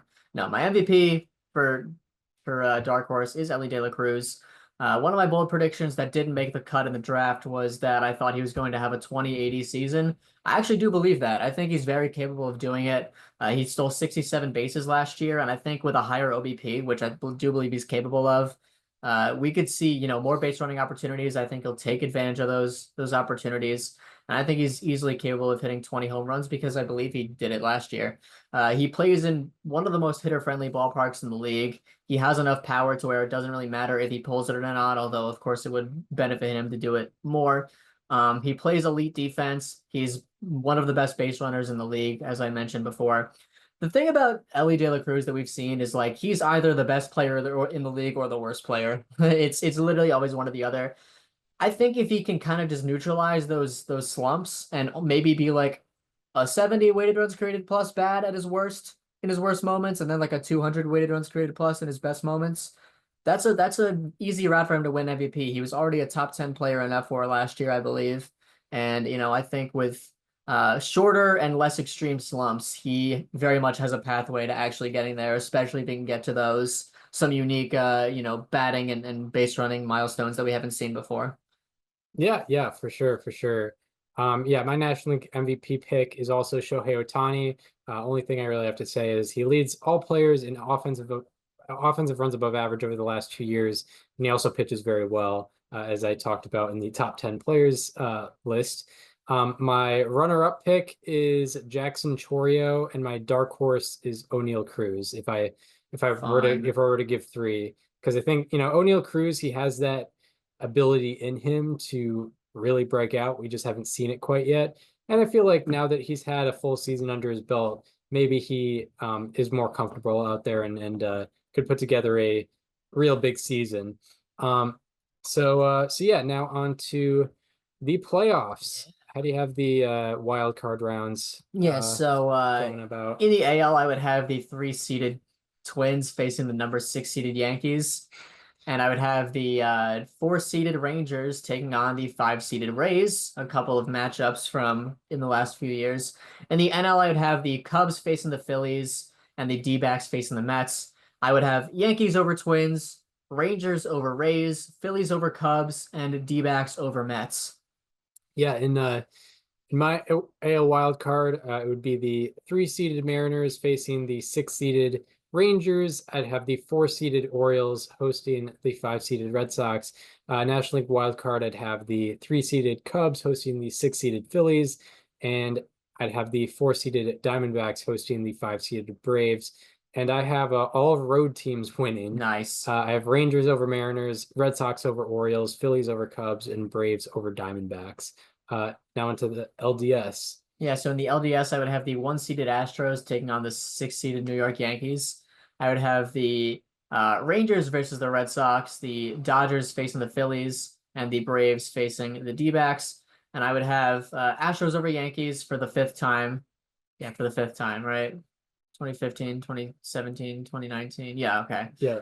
I would have the Rangers over the Red Sox in a, I would say, pretty tight series. I would have Dodgers over Phillies, and I would have D-backs over Braves. Braves losing in the division series for the third time in 4 years. Yeah, yeah. In the ALDS, I would have the number 1 seeded Yankees hosting the number 5 seeded Red Sox. Fun. Oh, look out for the Fun. rivalry. And then I'd have the 2 seeded Tigers hosting the 6 seeded Rangers. And I have the Red Sox beating the Yankees in the playoffs. And then I have the Tigers defeating the Rangers as a revenge of 2011 to move on to the ALCS. In the National League Division Series, I'd have the 1 seeded Dodgers hosting the 5 seeded Braves, and I'd have the Phillies and Mets. Phillies and Mets. Yeah, the City Field. What is it? 2 seeded Mets facing the 6 seeded Phillies. I'd have the Dodgers beat the Braves, and then to have the Phillies beat the Mets because everyone knows if you win the NL East, you cannot win. That's a great point. The LDS. Yeah. So on to the again, but it has to be against an NL East opponent too. Exactly. So Phillies over Mets works great. On to the LCS.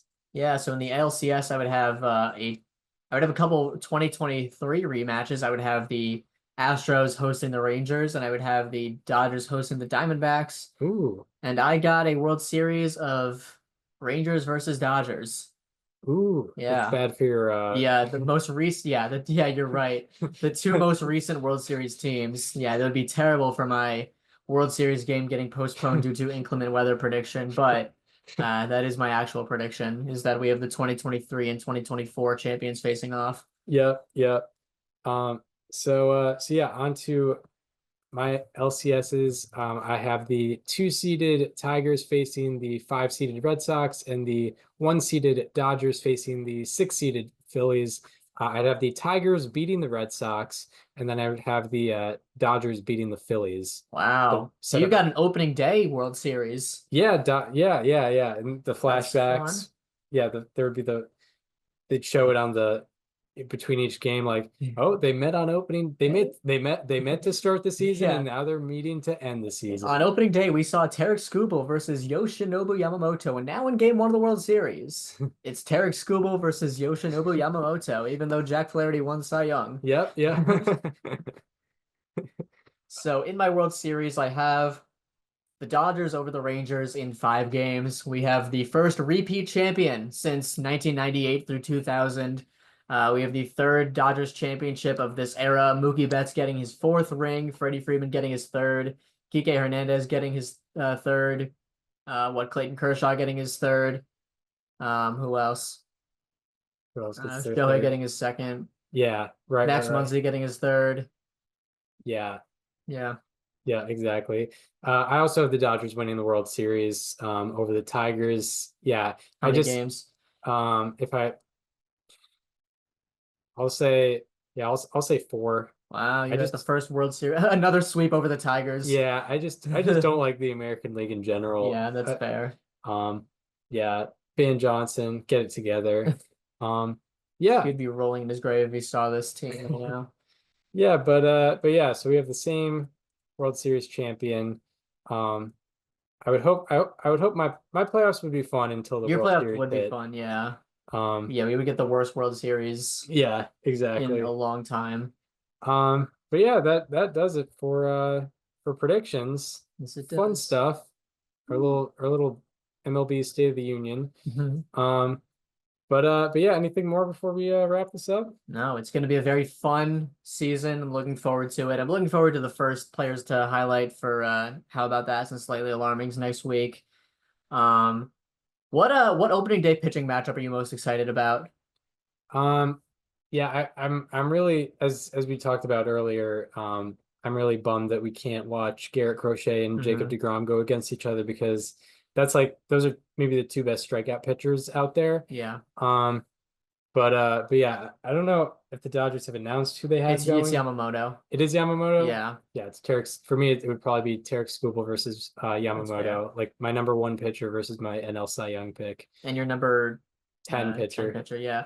I would say for me it's Paul Skeens versus Sandy Alcantara. It's my number 1 pitcher, my Cy Young pick, and also, the return for Sandy from Tommy John surgery. That will be very fun. It's also a rematch of last year's opening day. The Pirates started 2 straight seasons in Miami. Yep. Weird little thing, but that's what I'll probably be. I'll make I'm going to tune into every game on opening day. Yeah. But I'll make sure to, that would be the 5th year in a row that I've done that. Yeah. So I first did it in 2020. Oh, 6 year in a row.